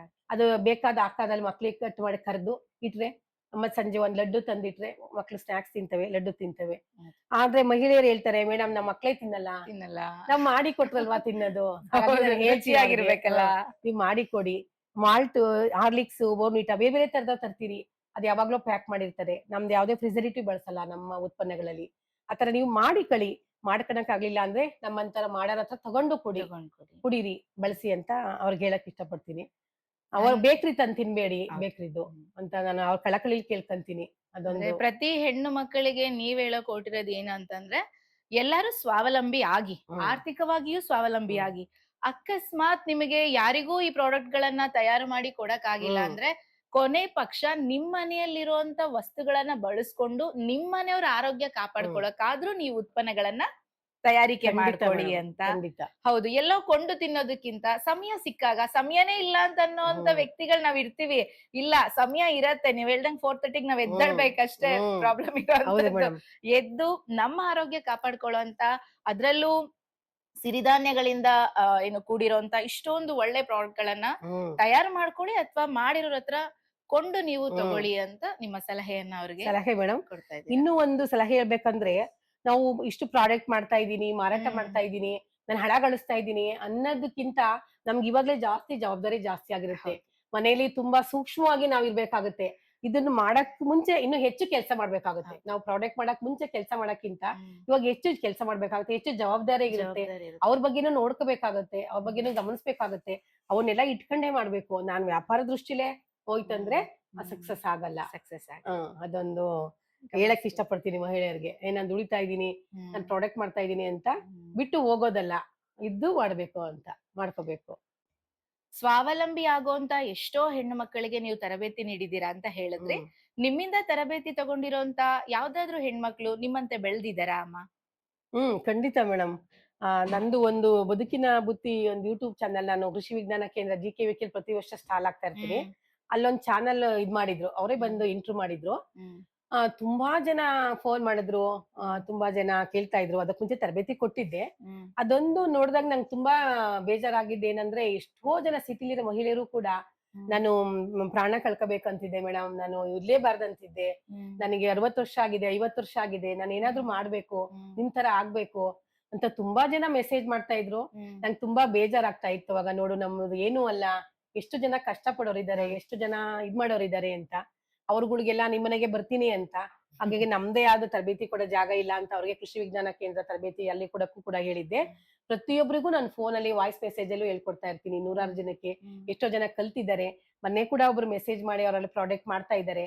ಮತ್ತೆ ಕೆಲವರು ಮಾಡಿಕೊಟ್ಟು, ಕೆಲವ್ರ ಮನೆಯಲ್ಲಿ ಕಳ್ಸೋದೇ ಇಲ್ಲ, ಮಾಡಿಕೊಡ್ತೀನಿ ಅಂತ ಇಲ್ಲೇ ಸ್ಥಳೀಯರಿದ್ರೆ ಅವ್ರ ಹತ್ರ ಕೂಡ ತಗೊಂಡು, ನಾನೇ ತರಬೇತಿ ಕೊಟ್ಟು ತಗೊಂಡು ಕೂಡ ಅವ್ರಿಗೆ ಮಾರಾಟ ಮಾಡಿ ಕೊಡ್ತಾ ಇದ್ದೀನಿ. ಹ್ಮ್. ಅವ್ರು ತುಂಬಾ ಚೆನ್ನಾಗ್ ಆಗಿದ್ದಾರೆ. ಆ ಥರದವರು ಇದ್ದಾರೆ. ಹ್ಮ್. ₹1 ಲಾಭ ಇಟ್ಕೊಂಡಂಗ್ ನಾನು ಅವ್ರ ಪ್ರಾಡಕ್ಟ್ ಮಾರಿ ಕೊಡ್ತೀನಿ. ಹ್ಮ್. ಅವ್ರು ಹೆಲ್ಪ್ ಮಾಡಕ್ಕೂ ಬರ್ತಾರೆ, ಪ್ರಾಡಕ್ಟ್ ಮಾಡಿನೂ ಕೊಡ್ತಾರೆ. ಹ್ಮ್. ಮತ್ತೆ ಹೊರಗಡೆ ಬೆಂಗಳೂರು, ಮೈಸೂರು, ಮಂಡ್ಯ ಆ ಕಡೆ ಎಲ್ಲ ಅವ್ರಿಗೆ ನಾನು ಫೋನಲ್ಲೂ ಕೂಡ ಹೇಳ್ಕೊಟ್ಟಿದ್ದೀನಿ. ಹ್ಮ್. ನನ್ನ ತರಬೇತಿಗೆ ಯಾರು ಬರ್ತಾರೋ ಮಹಿಳೆಯರಿಗೂ ಕೂಡ ಹೇಳ್ಕೊಟ್ಟಿದ್ದೀನಿ. ಹ್ಮ್. ತುಂಬಾ ಜನ ಕಲ್ತಿದ್ದಾರೆ ಮೇಡಮ್. ತುಂಬಾ ಜನ ನಾನು ಒಂದ್ 100ಕ್ಕೆ 50% ಅಂತೂ ಮಾಡಾರ್ ಕಲ್ತಿದ್ದಾರೆ. ಓಕೆ. ಅದ್ರಲ್ಲಿ 80% ಮನೆಗೂ ಮಾಡ್ಕೊಂತ ಇದ್ದಾರೆ. ಒಂದು 20% ನನ್ನ ಹತ್ರ ತಗೋತಾರೆ. ತಗೋತಾರೆ. ಹ್ಮ್. ಹಾಗಾಗಿ ಕಲ್ತಿದ್ದಾರೆ ಮೇಡಮ್. ಅದೊಂದು ಖುಷಿ ಆಗುತ್ತೆ. ತಾನ್ ಬೆಳೆಯೋದ್ರ ಜೊತೆಗೆ ಹೌದು. ತನ್ನಂತೆ ಒಂದು ಹೆಣ್ಣನ್ನ ಕೂಡ ನೀವು ಜೊತೆ ಕರ್ಕೊಂಡು ಹೋಗ್ತಾ ಇದ್ದೀರಾ. ಖಂಡಿತ ಅದು ಮೇಡಮ್. ಖುಷಿ ನಿಮ್ಗೆ ಖುಷಿ ಖಂಡಿತ ಇದೆ. ಇದೆ. ಖಂಡಿತ ಇದೆ. ಅಮ್ಮ, ಈಗ ನಿಮ್ಮಿಂದ ತರಬೇತಿಯನ್ನ ಪಡ್ಕೋಬೇಕು ಅಂತ ನಿರೀಕ್ಷಿಸ್ತಾ ಇರೋಂತ ಎಷ್ಟೋ ಹೆಣ್ಮಕ್ಳಿಗೆ ಯಾವ ರೀತಿಯ ತರಬೇತಿಯನ್ನ ನೀಡೋದಕ್ಕೆ ನೀವು ಸೂಚಿಸ್ತೀರಾ? ಮೇಡಮ್ ತರಬೇತಿ ಆ ಇಷ್ಟು ವರ್ಷ ನಾನು ಕೊಟ್ಟಿರೋದು ಹೆಂಗೆ ಅಂದ್ರೆ, ಅಲ್ಲಿ ರೆಡಿ ಮಾಡಿರ್ತಾರೆ. ಹ್ಮ್. ಗುಂಪು ಇರುತ್ತೆ. ಹ್ಮ್. ಅಲ್ಲಿ ರೆಡಿ ಮಾಡೋದಕ್ಕೆ ನಾನು ಹೋಗಿ ತರಬೇತಿ ಕೊಡ್ತೀನಿ. ಅಲ್ಲಿ ಹ್ಮ್. ಕರೀತಾರೆ, ನಾನು ಹೋಗಿ ಕೊಡ್ತೀನಿ. ಹ್ಮ್. ಯಾಕೆಂದ್ರೆ ನಾವು ಇಲ್ಲಿ ಯಾವುದೇ ತರಬೇತಿಯನ್ನ ಯಾವುದೇ ಜಾಗ ನಾನು ಇಲ್ಲ. ಆಕ್ಚುಲಿ ನನ್ನ ಈ ಮನೇಲೇ ನಾನು ಪ್ರಾಡಕ್ಟ್‌ಗಳು ಮಾಡ್ತಾ ಇರೋದು. ಹ್ಮ್. ಅದಕ್ಕಿಂತ ನಾನು ಪ್ರತ್ಯೇಕವಾಗಿ ಜಾಗ ಮಾಡ್ಕೊಂಡಿಲ್ಲ. ಹ್ಮ್. ಮಾಡ್ಕೋಬೇಕು ಮುಂದಿನ ದಿನಗಳಲ್ಲಿ ಆ ತರ ಓಕೆ. ಮಾಡ್ಕೊಂಡಾಗ ಇಲ್ಲಿ ಕೊಡ್ಬೋದು. ಇನ್ಮೇಲೆ ಯಾರಾದ್ರೂ ತರಬೇತಿ ತಗೋತೀನಿ ಅಂದ್ರೆ, ಅಲ್ಲೇ ಒಂದ್ 10 ಜನ, 20 ಜನ ಗುಂಪು ಮಾಡಿ ಕರೆದ್ರೆ ನಾನ್ ಬರ್ತೀನಿ. ಇಲ್ಲ ಅಂದ್ರೆ ಅಲ್ಲೇ ಕೃಷಿ ವಿಜ್ಞಾನ ಕೇಂದ್ರ ಇರುತ್ತೆ ಅಥವಾ GKVK ಕೊನೆ ಅವ್ರವ್ರು ಜಿಲ್ಲೆಲಿ ಒಂದು ಕೃಷಿ ವಿಜ್ಞಾನ ಕೇಂದ್ರ ಇರುತ್ತೆ. ಹ್ಮ್. ಅಲ್ಲೋಗಿ ಕೂಡ ಕಲ್ತ್ಕೋಬಹುದು. ನಾನೇ ತರಬೇತಿ ಕೊಡ್ಬೇಕಂದ್ರೆ ಅಲ್ಲೊಂದು ಗುಂಪು ಮಾಡ್ಕೊಂಡ್ರೆ ನಾನು ಹ್ಮ್. ಹೋಗಿ ಕೊಟ್ಟು ಬರ್ತೀನಿ. ಖಂಡಿತ. ಈಗ ಅವರು ಸಂಘ ಸಂಸ್ಥೆಗಳನ್ನ ನಡೆಸ್ಕೊತಾ ಇರ್ತಾರೆ. ಈಗ ಹಳ್ಳಿಗಳಲ್ಲಿ ಹೌದು. ಚೀಟಿ ಸಂಘಗಳು ಅಂತ ಹ್ಮ್. ಮಾಡ್ಕೊಂಡಿರ್ತಾರೆ. ಅವರೇ ಒಂದು ಗುಂಪು ಮಾಡ್ಕೊಂಡು ನಿಮ್ಮನ್ನ ಕರೆದ್ರೆ ನೀವ್ ಅಲ್ಲೇ ಹೋಗಿ ನಿಮ್ಗೆ ಆ ತರಬೇತಿಯನ್ನ ಅವ್ರಿಗೆ ಕೊಟ್ಟು ಬರ್ತೀರಾ? ಖಂಡಿತ. ಜೊತೆಗೆ ಈ ಪ್ರಾಡಕ್ಟ್‌ಗಳು ಅವ್ರಿಗೆಲ್ಲ ಬೇಕು ಅಂತಂದ್ರೆ, ನೀವು ನಿಮ್ಮ ವಾಟ್ಸಪ್ ನಂಬರ್ ಅನ್ನ ನಮಗ್ ಕೊಟ್ರೆ, ನಮ್ಮ ಡಿಸ್ಕ್ರಿಪ್ಷನ್ ಅಲ್ಲಿ ಆ ವಾಟ್ಸಪ್ ನಂಬರ್‌ನ ನಾವು ಹಾಕಿರ್ತೀವಿ. ಅಲ್ಲಿ ಖಂಡಿತ. ಬೇಕಾದ್ರೆ ಅವರು ಆ ವಸ್ತುಗಳನ್ನ ಕೊಂಡ್ಕೋಬಹುದು. ಈವನ್ ಯಾರಾದ್ರೂ ತರಬೇತಿಯನ್ನ ಪಡ್ಕೊಳ್ಳೋಕೆ ಅವರ ನಂಬರ್ ಅಂತ ಅಂದ್ರೆ ಕೂಡ ನಮ್ಮ ಯೂಟ್ಯೂಬ್ ಚಾನೆಲ್‌ನ ಡಿಸ್ಕ್ರಿಪ್ಷನ್ ಅಲ್ಲಿ ಆ ನಂಬರ್ ಇರತ್ತೆ. ಖಂಡಿತ ನೀವು ನಂಬರ್‌ನ ಸಂಪರ್ಕ ಮಾಡಿ ಅವರಿಂದ ನೀವು ತರಬೇತಿಯನ್ನ ನಿರೀಕ್ಷಿಸಬಹುದು. ಪ್ರಾಡಕ್ಟ್ ತಗೋಬಹುದು. ಪ್ರಾಡಕ್ಟ್ ಕೂಡ ಹ್ಮ್. ತಗೋಬಹುದು. ಗೃಹಿಣಿಯಾಗಿ ಮನೆ ನಡೆಸುವಾಗ ನಿಮ್ಮನ್ನ ಸಮಾಜ ಹೇಗ್ ನೋಡ್ತಾ ಇತ್ತು? ಈಗ ಪ್ರಗತಿಪರ ಮಹಿಳೆಯಾಗಿ ಸಾಧನೆಯ ಹಾದಿಯಲ್ಲಿ ಮನೆ ಕೆಲಸವನ್ನ ಮಾಡ್ಕೊಂಡು ಕೂಡ ನೀವು ಮುಂದುವರಿತಾ ಇರ್ಬೇಕಾದ್ರೆ ಸಮಾಜ ನಿಮ್ಮನ್ನ ಹೇಗ್ ಗುರುತಿಸ್ತಾ ಇದೆ? ಇದು ಸ್ವಲ್ಪ ಕಷ್ಟನೇ. ಯಾಕೆಂದ್ರೆ ಮೊದ್ಲುನು ನಮ್ದು ತುಂಬಾ ಸಂಸ್ಕಾರವಂತ ಮನೆ ಹ್ಮ್. ಆಗಿರೋದ್ರಿಂದ ಚೆನ್ನಾಗೇ ಗುರುತಿಸ್ತಾ ಇದ್ರು. ಹ್ಮ್. ಆದ್ರೆ ಆಚೆ ಗುರುತಿಸ್ಕೊಂಡಿಲ್ಲ ನೀವ್ ಹೇಳ್ದಂಗೆ ಹೇಗೆ ಅಂತ. ಈಗ ತುಂಬಾ ಎಲ್ಲೋದ್ರು ತ್ರಿವೇಣಿ ಮೇಡಮ್ ಅಂತಿರ್ತಾರೆ. ಒಂದು ಕ್ಲಾಸಲ್ಲಿ ಹೋದ್ರೆ ನಿಮ್ಮೂರಲ್ಲಿ ಅನಗೊಂಡನಹಳ್ಳಿಲಿ ಈ ತರ ಸಾಧನೆ ಮಾಡೋರು ಇದಾರೆ ಅಂತ ಕೇಳ್ತಾ ಇರ್ತಾರೆ. ಒಂದು ಅವಾರ್ಡ್‌ಗೆ ತಕ್ಷಣ ಸೆಲೆಕ್ಟ್ ಮಾಡ್ತಾರೆ ಹೆಸರನ್ನ. ಹ್ಮ್. ತುಂಬಾ ವ್ಯತ್ಯಾಸ ಇದೆ ಮೇಡಮ್. ನಾವು ಮನೇಲೇ ಮಾಡ್ಕೊಂಡು ಸೀಮಿತ ಆಗಕ್ಕಿಂತ ಈ ತರ ಆಚೆ ಹೋದ್ರೆ ತುಂಬಾ ಜನ ಗುರುತಿಸ್ತಾರೆ. ಮತ್ತೆ ಮಿನಿಸ್ಟ್ರುಗಳಾಗ್ಲಿ, ಹೊರಗಡೆಯವರಾಗ್ಲಿ ಹೌದು, ಹೌದು. ಆಮ್, ತುಂಬಾ ಹೆಮ್ಮೆ ಅನ್ಸುತ್ತೆ ಮೇಡಮ್. ಹ್ಮ್. ಬದಲಾವಣೆ ಇದೆ. ಬದಲಾವಣೆ. ಅದಕ್ಕೂ ಇದಕ್ಕೂ ತುಂಬಾ ಬದಲಾವಣೆ ಇದೆ. ಹ್ಮ್. ಗೃಹಿಣಿ ಅಂತ ಅನ್ಕೊಂಡು ಪ್ಲಸ್ ಇಲ್ಲಿ ಸಾಧನೆ ಮಾಡ್ತಾ ಇರೋ ಮಹಿಳೆ ಎರಡನ್ನೂ ಕ್ಯಾರಿ ಮಾಡುವಾಗ ಒಂಥರ ಹೌದು. ಖುಷಿ ಇರತ್ತೆ. ಹೌದು ಹೆಮ್ಮೆ ಮೇಡಮ್. ಅಂತ ಅನ್ಸತ್ತೆ ಅಲ್ವಾ ಅಮ್ಮ? ಹೌದು ಮೇಡಮ್. ಖಂಡಿತ. ಖಂಡಿತ ಧೈರ್ಯ ಬರುತ್ತೆ. ಹೌದು. ಫಸ್ಟ್ ಮನೇಲಿ ನಮ್ಮ ಮನೆಯವ್ರು ಬಿಟ್ಟು ಆಚೆನೆ ಹೋಗ್ತಾರಲ್ಲ. ಒಂದ್ ಹಾಸ್ಪಿಟ್ಲಿಗೆ ಹೋದ್ರು ಜೊತೆಲಿ ಬೇಕು ಅಂತ ಇದ್ವಿ. ಈಗ ಒಬ್ಬೊಬ್ಬರೇ ಹೋಗೋಷ್ಟು ಧೈರ್ಯ ಬಂದಿದೆ. ಹೌದು, ಹೌದು. ಮತ್ತೆ ಗುರುತಿಸ್ತಾರೆ. ಹ್ಮ್. ತುಂಬಾ ಪ್ರೀತಿ ಮಾಡ್ತಾರೆ. ಹ್ಮ್. ವ್ಯಾಪಾರಸ್ಥರು ಅಂತ ನೋಡಲ್ಲ ಅಲ್ಲೆಲ್ಲ ತುಂಬಾ ಪ್ರೀತಿ ಮಾಡ್ತಾರೆ. ಹಾಗಾಗಿ ಹ್ಮ್. ತುಂಬಾ ಹೆಮ್ಮೆ ಇದೆ ಮೇಡಮ್. ವ್ಯತ್ಯಾಸ ಇದೆ. ವ್ಯತ್ಯಾಸ ಗೃಹಿಣಿ ಇದೆ. ಆಗೋದಕ್ಕೂ ಮತ್ತೆ ಸಾಧನೆ ಮಾಡಿ ಹ್ಮ್. ಆಚೆ ಬಂದಾಗ ಗುರುತಿಸೋದಕ್ಕೂ ಹ್ಮ್. ತುಂಬಾ ವ್ಯತ್ಯಾಸ ಇದೆ. ತುಂಬಾ ವ್ಯತ್ಯಾಸ ಇದೆ. ನೀವೀಗ ಎಷ್ಟೊಂದ್ ಕಡೆ ನೀವ್ ಹೇಳ್ದಂಗೆ ಮುಂಚೆ ಎಲ್ಲ ಮನೆಯವ್ರ ಜೊತೆ ಹೊರಗಡೆ ಹೋಗ್ತಾ ಹ್ಮ್. ಇದ್ದೆ ಅಂತ. ಈಗ ಮಾರ್ಕೆಟಿಂಗ್ ಮಾಡುವಾಗ ವಸ್ತುಗಳನ್ನ ನೀವು ಸೇಲ್ ಮಾಡಕ್ ಹೋದಾಗ ಗ್ರಾಹಕರಿಗನ್ನೆಲ್ಲ ನೀವು ಭೇಟಿ ಆಗ್ತಾ ಹ್ಮ್. ಇರ್ತೀರಾ. ನಿಮ್ಮ ಪ್ರಾಡಕ್ಟ್ ಗಳಿಗೆ ಗ್ರಾಹಕರ ಅಭಿಪ್ರಾಯ ಹೇಗಿರುತ್ತೆ? ಹೇಗ್ ಸ್ಪಂದಿಸ್ತಾರೆ ನಿಮ್ ಜೊತೆ? ಇಲ್ಲ ಮೇಡಮ್, ನಾನು ಗ್ರಾಹಕರಿಗಂತೂ ನಿಜ ಒಂದು ಹ್ಮ್. ದೇವರಂತಲೇ ಅವ್ರಿಗೆ ಕೈ ಮುಗಿಬೇಕು. ಯಾಕೆಂದ್ರೆ ಇಷ್ಟು ವರ್ಷ ಮಾಡ್ಕೊಂಡ್ ಬಂದಿದ್ದೀನಿ. ತುಂಬಾ ಜನ ಸ್ಪಂದಿಸ್ತಾರೆ. ಹ್ಮ್. ಯಾರಾದ್ರೂ ನನಗೆ ವ್ಯಾಪಾರಸ್ಥರು ಅಂತ ಯಾವತ್ತೂ ನೋಡಿಲ್ಲ ಅವರು. ಹ್ಮ್. ಆಕ್ಚುಲಿ ಅವ್ರ ಮನೆ ಮಗಳೇನೋ, ಹ್ಮ್. ಅಥವಾ ಅವ್ರ ಮಗಳೇನೋ, ಅಥವಾ ಅವ್ರ ಓಕೆ. ಮೊಮ್ಮಗಳೇನೋ, ಆ. ಅಥವಾ ಅಕ್ಕನೋ ತಂಗಿನೋ, ಹ್ಮ್. ಈ ತರ ನನಗೆ ಅವ್ರ ಭಾವನೆಯಿಂದ ಒಂದ್ ಮೆಸೇಜ್ ಮಾಡಲು ಆ ಭಾವನೆಯಲ್ಲಿ ಮಾಡಿರ್ತಾರೆ. ಎದುರುಗಡೆ ಮಾತಾಡುವಾಗ್ಲೂ ಆ ತರ ಕೇಳ್ತಾರೆ. ಅಕ್ಕ ಕೊಡಿ ಅಂತ ಕೇಳ್ತಾರೆ. ಹ್ಮ್. ಕೆಲವರಂತೂ ಅಮ್ಮ ಅಂತಲೇ ಕರೀತಾರೆ. ಆ ಹೌದು. ತರ ನಂಗೆ ಗ್ರಾಹಕರು ತುಂಬಾ ಚೆನ್ನಾಗಿ ಸ್ಪಂದಿಸ್ತಾರೆ ಮೇಡಮ್. ಹಾಗಾಗಿ ನನಗೆ ಮಾರುಕಟ್ಟೆ ಆಗ್ಲಿ, ಪ್ರಾಡಕ್ಟ್ ಬಗ್ಗೆ ಆಗ್ಲಿ ತೊಂದ್ರೆ ಆಗಿಲ್ಲ. ತುಂಬಾ ಖುಷಿ ಇದೆ. ಗ್ರಾಹಕರು ತುಂಬಾ ಗ್ರಾಹಕರೇ ನಮ್ಮನೆಗೀಗ ದೇವ್ರು. ದೇವ್ರು. ಹೌದು. ಖಂಡಿತ ಹೌದು. ಮೇಡಮ್. ಗ್ರಾಹಕರೇ ದೇವ್ರು. ತುಂಬಾ ಚೆನ್ನಾಗಿ ಸ್ಪಂದಿಸ್ತಾರೆ. ಹೌದು. ಒಂದು ಹೆಣ್ಣು ಸ್ವಾವಲಂಬಿಯಾಗಿ ಸಾಧನೆಯಂತ್ರ ಹೋಗ್ಬೇಕು ಅಂದ್ರೆ, ಸಾಧನೆಯ ದಾಪುಗಾಲನ್ನ ಇಡ್ಬೇಕು ಅಂತಂದ್ರೆ, ಹಲವಾರು ಸಮಸ್ಯೆಗಳನ್ನ ಅವಳು ಎದುರಿಸ್ಲೇಬೇಕು. ಖಂಡಿತ ಎದುರಿಸಿರ್ತಾಳೆ. ಹ್ಮ್. ಹಾಗಿದ್ದಾಗ ನೀವೊಂದ್ ಹೆಣ್ಣಾಗಿ ಈ ಸಾಧನೆಯ ಹಾದಿಯಲ್ಲಿ ಏನೆಲ್ಲಾ ಸವಾಲುಗಳನ್ನ ಎದುರಿಸಿದ್ದೀರಾ? ಆ ಅಂದ್ರೆ ನಾನ್ ಆತರ ಹೇಳ್ತೀನಿ ಅಂತ ಬೇರೆಯವ್ರಿಗೂ ಬರಲ್ಲ ಅಂತ ಹೇಳಂಗಿಲ್ಲ. ಹ್ಮ್. ನಾನ್ ಆಕ್ಚುಲಿ ಸತ್ಯನೇ ಹೇಳ್ಬೇಕು. ನಾನ್ ಹ್ಮ್. ನಿಜ ನಮ್ಮನೆ ಕುಟುಂಬ ಸಹಕಾರ ತುಂಬಾ ನನಗೆ ಸಪೋರ್ಟ್ ಆಗಿರೋದ್ರಿಂದ ಹ್ಮ್. ನನಗೆ ಯಾವ್ದು ಸವಾಲುಗಳು ಎದುರಾಗ್ಲಿಲ್ಲ. ಅಂತ ಏನು ಬರ್ಲೇ ಇಲ್ಲ ಮೇಡಮ್. ಯಾಕೆಂದ್ರೆ ನನಗೆ ಇಲಾಖೆಗಳು ಪರಿಚಯ ಇತ್ತು. ನಾನ್ ಹೇಳ್ದಂಗೆ ಅಲ್ಲಿ ತರಬೇತಿಗಳು ತಗೊಂಡಿದ್ದೆ. ಯಾವಾಗ ನಾವು ಸೈಂಟಿಸ್ಟ್ ಹತ್ರ ತರಬೇತಿ ತಗೊಂಡಿರ್ತೀವೋ ಆ ಜನಕ್ಕೆ ನಂಬಿಕೆ ಬಂದಿರುತ್ತೆ. ಇಂಥವ್ರ ಹತ್ರ ಮಾಡಿದ್ದಾರೆ, ಕಲ್ತಿದ್ದಾರೆ ಅನ್ನೋದು. ಹಾಗಾಗಿ ನಂಗೆ ಮಾರಾಟ ಮಾಡಕ್ಕಾಗ್ಲಿ, ಆಚೆ ಹೋಗಕ್ಕಾಗ್ಲಿ, ಪ್ರಾಡಕ್ಟ್ ಮಾಡಕ್ಕಾಗ್ಲಿ, ನಾನ್ ಆ ತರ ಸವಾಲುಗಳು ಎದುರಿಸ್ಲಿಲ್ಲ ಅಂತ ಹೇಳಕ್ ಇಷ್ಟಪಡ್ತೀನಿ. ಸವಾಲುಗಳನ್ನೇ ಎದುರಿಸಿಲ್ಲ. ಇಲ್ಲ ಅಮ್ಮ ಇರತ್ತೆ. ಯಾವ ರೀತಿ ಅಂದ್ರೆ ನಾವ್ ಏನಾದ್ರೂ ಒಳ್ಳೆ ಕೆಲ್ಸ ಮಾಡಕ್ ಹೊರಟಾಗ ಅನ್ನೋರು, ಆಡೋರು ತುಂಬಾ ಜನ ಇರ್ತಾರೆ. ಅದು ಒಂದು ಸವಾಲು. ನಾವ್ ಇದನ್ನ ನಿಲ್ಲಿಸ್ಬೇಕಾಗತ್ತೆ. ಮೋಸ್ಟ್‌ಲಿ ಇಲ್ಲ, ಎದುರುಗಡೆ ಯಾರು ಅಂದಿಲ್ಲ ಮೇಡಮ್. ಅಂದಿಲ್ಲ. ಎದುರುಗಡೆ ಯಾರೂ ಇದುವರೆಗೂ ನೀವ್ ಹ್ಮ್. ಮಾಡ್ತಾ ಇದೀರಾ, ಮಾಡ್ತಾರೆ ತಪ್ಪು ಅಂತ ಯಾವತ್ತೂ ಯಾರು ಯಾವತ್ತೂ ಹೇಳಿಲ್ಲ. ಅಂದಿಲ್ಲ. ಯಾರು ಹೇಳಿಲ್ಲ. ಹಾಗಾಗಿ ಹಿಂದೆ ಮಾತಾಡ್ಬೋದೇನೋ. ಚಕ್ಲಿ ಮಾಡ್ತಾರೆ, ನಿಪ್ಪಟ್ಟು ಮಾಡ್ತಾರೆ. ಹ್ಮ್. ಯಾವಾಗ ಇಷ್ಟು ಬೇಗ ಹೇಳ್ತಾರೆ. ಹ್ಮ್. ಈ ಒಲೆ ಬೆಳಗ್ಗೆ ಹೊರಟ್ಲು. ಹ್ಮ್. ಅಕ್ಕಪಕ್ಕ ಇದ್ದಿರತ್ ಇರುತ್ತೆ. ಮಾತಾಡ್ಕಂತಾರೇನೋ. ನನ್ನ ಎದುರುಗಡೆ ನಾನು ಆ ತರ ಕಿವಿ ಕೊಡೋದೇ ಇಲ್ಲ. ಅದು ಆ ಮೇಯ್ನ್. ತರ ಕಿವಿ ಕೊಟ್ಟಾಗ ಹೌದು. ಅಷ್ಟೇ ನಮಗೆ ಅವ್ರು ಹೇಳ್ತಾ ಇರೋದು ಸಮಸ್ಯೆ ಎದುರಾಗುತ್ತೆ. ನಾವ್ ಆ ಕಡೆ ಗಮನನೇ ಕೊಡ್ಲಿಲ್ಲ ಅಂದ್ರೆ ಸಮಸ್ಯೆಗಳು ಎದುರಾಗಲ್ಲ.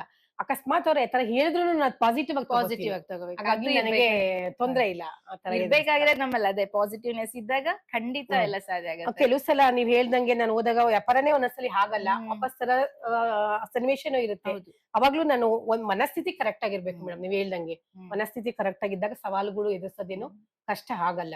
ನಮ್ ಹಾಗಾಗಿ ಗುರಿ ಮಾತ್ರ ಇಂಪಾರ್ಟೆಂಟ್ ಆಗಿರ್ಬೇಕು. ಆಗಿರ್ಬೇಕು. ಬೇರೆದ್ ಯಾವ್ದನ್ನು ನಾವು ಫೋಕಸ್ ಮಾಡ್ಬಾರ್ದು. ತಗೋಬಾರ್ದು. ನಮ್ ಗುರಿ ನಮ್ಮಲ್ಲಿರ್ಬೇಕು. ಹ್ಮ್. ಅವ್ರು ಯಾರಾದ್ರೂ ಏನಾದ್ರು ಹೇಳಿದ್ರೆ ಅದು ಒಳ್ಳೇದಕ್ಕೆ ಹೇಳ್ತಾರೆ ಅಂತಾನೆ ತಗೋಬೇಕು. ಹಾಗಾಗಿ ಏನ್ ಸಮಸ್ಯೆಗಳು ಅನ್ಸಲ್ಲ. ಮತ್ತೆ ಮನೆಯವ್ರ ಸಪೋರ್ಟ್ ಇದ್ದಿದ್ರಿಂದ ನಿಮ್ಗೆ ಯಾವ್ದು ಅನ್ಸಿಲ್ಲ. ಕಷ್ಟ ಖಂಡಿತ, ಆಗಿಲ್ಲ. ಖಂಡಿತ. ಈ ಸಿರಿಧಾನ್ಯಗಳ ಉತ್ಪನ್ನಗಳ ಉದ್ಯಮವನ್ನ ನೀವು ಪ್ರಾರಂಭ ಮಾಡುವಾಗ ಎಷ್ಟು ಹಣವನ್ನ ಇನ್ವೆಸ್ಟ್ ಮಾಡಿದ್ರಿ? ನಮ್ದು ಧರ್ಮಸ್ಥಳ ಸಂಘ ಇದೆ. ಹ್ಮ್. ಆಕ್ಚುಲಿ ಅದ್ರಲ್ಲಿ ತಗೊಂಡೇ ಅವ್ರ ಆಶೀರ್ವಾದ ತಗೋಬೇಕು ಅಂತ ಅದ್ರಲ್ಲಿ 10,000 ಬಂಡವಾಳದಿಂದ ಶುರು ಮಾಡಿದ್ದೆ. ಪ್ರಾರಂಭ ಹಂತದಲ್ಲಿ 10,000 10,000. ಈಗ ಇದರಿಂದ ಎಷ್ಟು ಆದಾಯ ಬರ್ತಾ ಇದೆ? ಸುಮಾರು 50,000 ರಿಂದ 60,000 ಬರುತ್ತೆ. ಹ್ಮ್. ಖರ್ಚು ಸೇರಿ. ಹ್ಮ್. ಖರ್ಚು ಸೇರಿ ಬರುತ್ತೆ. ನಾನು ಯಾಕೆ ಇದನ್ನೆಲ್ಲೂ ಹೇಳಲ್ಲ ಅಂದ್ರೆ, ಹ್ಮ್. ಕೆಲವ್ರು ಮಹಿಳೆಯರು ಉತ್ಪಾದನೆ ಮಾಡಕ್ ಹೊರಟ ಮಹಿಳೆಯರು ಮೊದಲಿನಿಗೆನೆ 80,000-50,000 ಲಾಭ ಇದೆ ಅಂತ ಹೊರಟ್ಬಿಡ್ತಾರೆ. ಆಕ್ಚುಲಿ ನಾನು ಹಂತ ಹಂತವಾಗಿ ಹಂತ ಹಂತ. ಹೋಗ್ಬೇಕು. ಹೌದು. ಹಂತ ಹಂತವಾಗಿ ಹೋದಾಗ ಜಾಸ್ತಿ ಹಾಗೆ ಆಗುತ್ತೆ. ಈಗ ಅದ್ರಿಂದ 10,000 ಇನ್ವೆಸ್ಟ್ ಮಾಡ್ತಾ ಇದ್ರಿ. ಒಂದ್ 15,000 ಆದಾಯ ಸಿಗ್ತಾ ಇತ್ತು. ಹೌದು. ಆಮೇಲೆ ಒಂದ್ 20,000 ಹೌದು. ಇನ್ವೆಸ್ಟ್ ಮಾಡ್ತಿದ್ರಿ. 25,000 ಹೌದು. ಆದಾಯ. ಅಂದ್ರೆ ನೀವ್ ಎಷ್ಟ್ ಇನ್ವೆಸ್ಟ್ ಮಾಡಕ್ ಪ್ರಾರಂಭ ಮಾಡ್ತೀರ ಅದಕ್ಕೆ ತಕ್ಕನಾದಂತ ಹೌದು. ಆದಾಯ ನಿಮ್ಗೆ ಬರ್ತಾ ಹೋಗತ್ತೆ. ಹೌದು. ಆರಂಭದಲ್ಲಿ ಅತಿ ಹೆಚ್ಚು ಆದಾಯವನ್ನ ನಾವು ಹೌದು. ನಿರೀಕ್ಷೆ ಮಾಡಕ್ ಹೋಗ್ಬಾರ್ದು. ಅದಕ್ಕೆ ಮಹಿಳೆಯರಿಗೆ ಕಿವಿ ಮಾತು. ಹ್ಮ್. ಹಂತ ಹಂತವಾಗಿ ಶುರು ಮಾಡಿ. ಈ ಹ್ಮ್. ಮೇಡಮ್ ಮಾಡ್ತಾರೆ ಅಂತ ಅಷ್ಟು ಪ್ರಾಡಕ್ಟ್ ಅನ್ನು ಮಾಡಕ್ ಹೋಗ್ಬಾರ್ದು. ಫಸ್ಟ್ ಹ್ಮ್. 1ರಿಂದ ನಾನು 2 ಶುರು ಮಾಡಿದೆ, ಹ್ಮ್. 4 ಶುರು ಮಾಡಿದೆ, ಹ್ಮ್. 6 ಶುರು ಮಾಡಿದೆ. ಹ್ಮ್. ಈ ತರ ಹಂತ ಹಂತವಾಗಿ ಶುರು ಮಾಡಿ ಹಂತ ಹಂತವಾಗಿ ಆದಾಯ ಬರ್ತಾ ಇರುತ್ತೆ ಅಂತ ಹೇಳಕ್ ಇಷ್ಟಪಡ್ತೀನಿ ಮೇಡಮ್. ಈ ಮುಂಬರುವ ದಿನಗಳಲ್ಲಿ ಈ ಉದ್ಯಮವನ್ನ ಬೃಹತ್ ಮಟ್ಟಕ್ಕೆ ಕೊಂಡೊಯ್ಬೇಕು ಅಂತ ನಿಮ್ಗೆ ಏನಾದ್ರೂ ಒಂದು ಕನ್ಸಿದ್ಯಾ? ಖಂಡಿತ ಮೇಡಮ್. ನನ್ ಮಗ ಆಕ್ಚುಲಿ ಕೆಲ್ಸಕ್ಕೆ ಹೋಗ್ತಾ ಇದ್ದ. ಹ್ಮ್. ಇವಾಗ ನಾವ್ ಇಲ್ಲೇ ತೋಟ ನೋಡ್ಕೊಂಡು ತೋಟ ಹ್ಮ್. ಸಮೃದ್ಧಿಯಾಗಿ ಮಾಡಿದಾನೆ. ತೋಟ ತುಂಬಾ ಚೆನ್ನಾಗಿದೆ. ಹ್ಮ್. ಅದಕ್ಕೆ ಇದನ್ನೇ ದೊಡ್ಡದಾಗಿ ಮಾಡೋಣ ಹ್ಮ್. ಅಂತ ಅನ್ನೋ ಕನ್ಸಿದೆ ಮೇಡಮ್. ದೊಡ್ಡದಾಗಿ ಅವನಿಗೋಸ್ಕರ ದೊಡ್ಡದಾಗಿ ಮಾಡ್ಬೇಕು ಉದ್ಯಮವನ್ನ. ಮಾಡ್ಬೇಕು ಇದೇ ಅನ್ನೋದಿದೆ. ಪ್ರಾಡಕ್ಟ್ಸ್ ಗಳು. ಇದೇ ಪ್ರಾಡಕ್ಟ್‌ಗೆ ತುಂಬಾ ಬೇಡಿಕೆ ಇದೆ. Okay. ಅದಕ್ಕೊಂದ್ ಜಾಗ ಬೇಕು. ಹ್ಮ್. ನಮ್ಮ ಕೃಷಿ ಇಲಾಖೆಲಾಗ್ಲಿ ಎಲ್ಲೇ ಇಲಾಖೆಗಳಿಗೆ ಹೋದ್ರು ನಂಗೆ ತುಂಬಾ ಸಪೋರ್ಟ್ ಮಾಡ್ತಾರೆ. ಹ್ಮ್. PMF ಲೋನ್ ತಗೊಳ್ಳಿ ಮೇಡಮ್, ಹ್ಮ್. ಅರ್ಧಕ್ಕರ್ಧ ಸಬ್ಸಿಡಿ ಇರುತ್ತೆ, ಮಿಷನರಿ ಹಾಕಿ ಅಂತ. ಹ್ಮ್. ಖಂಡಿತ ಮಾಡಕ್ಕೆ ಇದೆ ಮೇಡಮ್. ಮಾಡ್ಬೇಕಂತಿದೀನಿ. ಮಾಡ್ಬೇಕು. ನಿಮ್ಮ ಕನಸು ಖಂಡಿತ ಯಶಸ್ಸಾಗ್ಲಿ. Thank you madam. ಇಷ್ಟೆಲ್ಲ ಕನಸಿನ ಹಾದಿಯನ್ನ ಒತ್ತಿರೋಂತ ನಿಮಗೆ ಸಾಧನೆ ಹಾದಿಯಲ್ಲಿ ಹಲವಾರು ಪ್ರಶಸ್ತಿ ಪುರಸ್ಕಾರಗಳು ಸಂದಿದೆ. ಆ ಪ್ರಶಸ್ತಿ ಪುರಸ್ಕಾರಗಳ ವಿಶೇಷತೆಯನ್ನ, ಯಾವ ಪ್ರಶಸ್ತಿ ಪುರಸ್ಕಾರಗಳು ಅದನ್ನ ನಮ್ ಜೊತೆ ಹಂಚ್ಕೋಬಹುದಾ? ಖಂಡಿತ ಮೇಡಮ್. ಅದೇ ಮೊದಲಿಗೆ ಟೈಡ್ ಕ್ವೀನ್ ಅನ್ನೋದೇ ಫಸ್ಟ್ ಪ್ರಶಸ್ತಿ. ಓಕೆ. ನಾನ್ ಟೈಡ್ ಕ್ವೀನ್ ಅಂತ ಕೊಟ್ಟಿದ್ದೆ ನನಗೆ ತುಂಬಾ ಹೆಮ್ಮೆ. ಹ್ಮ್. ಅದಾದ ನಂತರ ಸ್ಟಾಲ್‌ಗಳು 850ನೇ ಸ್ಟಾಲಲ್ಲಿ ಫಸ್ಟ್‌ನೇ ಸ್ಟಾಲು ಬೆಸ್ಟ್ ಸ್ಟಾಲ್ ಅಂತ ಕೊಟ್ಟಿದ್ದಾರೆ. ಹ್ಮ್. ಕೇರಳದಲ್ಲಿ ಬೆಸ್ಟ್ ವುಮೆನ್ ಅಂತ ಕೊಟ್ಟಿದ್ದಾರೆ. ಹ್ಮ್. ಮತ್ತೆ ಧರ್ಮಸ್ಥಳದ ಜ್ಞಾನ ವಿಕಾಸದವರು ಬೆಸ್ಟ್ ವುಮೆನ್ ಅಂತ ಅವಾರ್ಡ್ ಕೊಟ್ಟಿದ್ದಾರೆ. ತುಂಬಾ ತುಂಬಾ ಅವಾರ್ಡ್‌ಗಳು ಸಿಕ್ಕಿದೆ ಮೇಡಮ್. ಇತ್ತೀಚೆಗೆ ಒಂದ್ 6 ತಿಂಗಳು ಮುಂಚೆ ಆ ಡೆಲ್ಲಿಲಿ ವಿನೇಲ್ ಅವಾರ್ಡ್ ಅಂತ ಸಿಕ್ತು. ಅದು ಜಿಲ್ಲಾ ಮಟ್ಟದಲ್ಲಿ. ಓಕೆ. ಹಾಗಾಗಿ ತುಂಬಾ ಅವಾರ್ಡ್‌ಗಳು ಬಂದಿದೆ ಮೇಡಮ್. ಜಿಲ್ಲಾ ಮಟ್ಟದಲ್ಲಿ ಕೂಡ ಗುರುತಿಸ್ಕೊಂಡು ದೆಹಲಿಗೆ ಹೋಗಿ ಡೆಲ್ಲಿ ಪ್ರಶಸ್ತಿಯನ್ನ ಪ್ರಶಸ್ತಿ ಬಂದಿದ್ದೀನಿ. ಪಡ್ಕೊಂಡಿದ್ದೀರಾ. ಹಾ. ಅದು ನಿಮ್ಮ ಈ ಕನಸಿಗೊಂದು ಏನು ಗರಿಮೆಯನ್ನ ಹೆಚ್ಚ್ ಮಾಡಿದೆ. ಖಂಡಿತ. ಇನ್ನಷ್ಟು ನಂಗ್ ಕನಸು ಕಾಣ್ಬೇಕು ಅನ್ನೋ ಹಾ, ಆಸೆಯನ್ನ ನಿಮ್ಗೆ ಖಂಡಿತ ಹೆಚ್ಚ್ ಮೇಡಮ್. ಮಾಡ್ಕೊಟ್ಟಿದೆ. ನಾವು ಪ್ರಶಸ್ತಿಗಳಿಂದೇ ಹೋಗ್ಬಾರ್ದು. ನಾವ್ ಮಾಡೋ ಕೆಲ್ಸ ಕರೆಕ್ಟ್ ಆಗಿದ್ರೆ ಆ ಪ್ರಶಸ್ತಿಗಳು ತಾನಾಗೆ ಹುಡುಕೆ ಪ್ರಶಸ್ತಿಗಳೇ ಬರುತ್ತೆ. ನಮ್ಮನ್ನ ಹರಸ್ತಾ ಖಂಡಿತ ಇದೆ. ಮೇಡಮ್. ಎಷ್ಟು ದೊಡ್ಡ ಮಾತು ಅಮ್ಮ ಹ್ಮ್. ನಿಮ್ಮ ಬಾಯಲ್ಲಿ. ಪ್ರಶಸ್ತಿಗಳೇ ನಮ್ಮನ್ನ ಹರಸಿ ಬರ್ಬೇಕು ಯಾವತ್ತೂ ಹೌದು ಮೇಡಮ್. ಅಷ್ಟೇ. ವೀಕ್ಷಕರೇ, ಮುಂಬರುವ ದಿನಗಳಲ್ಲಿ ತ್ರಿವೇಣಿಯವರು ತಯಾರು ಮಾಡುವಂತಹ ಹಲವಾರು ಉತ್ಪನ್ನಗಳ ವಿಡಿಯೋಗಳನ್ನ ನಮ್ಮ ಯೂಟ್ಯೂಬ್ ಚಾನೆಲ್‌ನ ಮುಖಾಂತರ ನಿಮಗೆ ತಲುಪಿಸುವಂತ ಪ್ರಯತ್ನವನ್ನ ಖಂಡಿತ ನಾವು ಮಾಡ್ಕೊಡ್ತೀವಿ. ಮಹಿಳೆಯರನ್ನ ಪ್ರೋತ್ಸಾಹಿಸೋಣ. ಅವರ ಕನಸುಗಳಿಗೆ ನಾವು ಬೆಂಬಲ ಆಗೋಣ. ಹೌದು ಅಮ್ಮ. ನಿಮ್ಮ ಅತ್ಯಮೂಲ್ಯವಾದ ಸಮಯವನ್ನ, ನಿಮ್ಮ ಜ್ಞಾನವನ್ನ ನಮ್ ಜೊತೆ ಹಂಚ್ಕೊಂಡಿದ್ದಕ್ಕಾಗಿ ನಮ್ಮ ಜೀವ ಕನ್ನಡ ಯೂಟ್ಯೂಬ್ ಚಾನೆಲ್‌ನ ಮುಖಾಂತರ ನಿಮ್ಗೆ ಧನ್ಯವಾದಗಳನ್ನ ಸಮರ್ಪಿಸ್ತಾ ಇದ್ದೀವಿ. ಧನ್ಯವಾದಗಳು. ಧನ್ಯವಾದಗಳು. ಜೀವ ಕನ್ನಡ ಯೂಟ್ಯೂಬ್ ಚಾನೆಲ್‌ನವರು ಇಲ್ಲಿವರೆಗೂ ನನ್ನ ಸಾಮಾನ್ಯ ಮಹಿಳೆನ ಗುರ್ತಿಸಿ ಬಂದು ಒಂದು ಇಂಟರ್ವ್ಯೂ ಮಾಡಿದ್ದಕ್ಕೆ ತುಂಬ ಹೃದಯದ ಧನ್ಯವಾದಗಳು ಮೇಡಮ್. ಧನ್ಯವಾದಗಳು.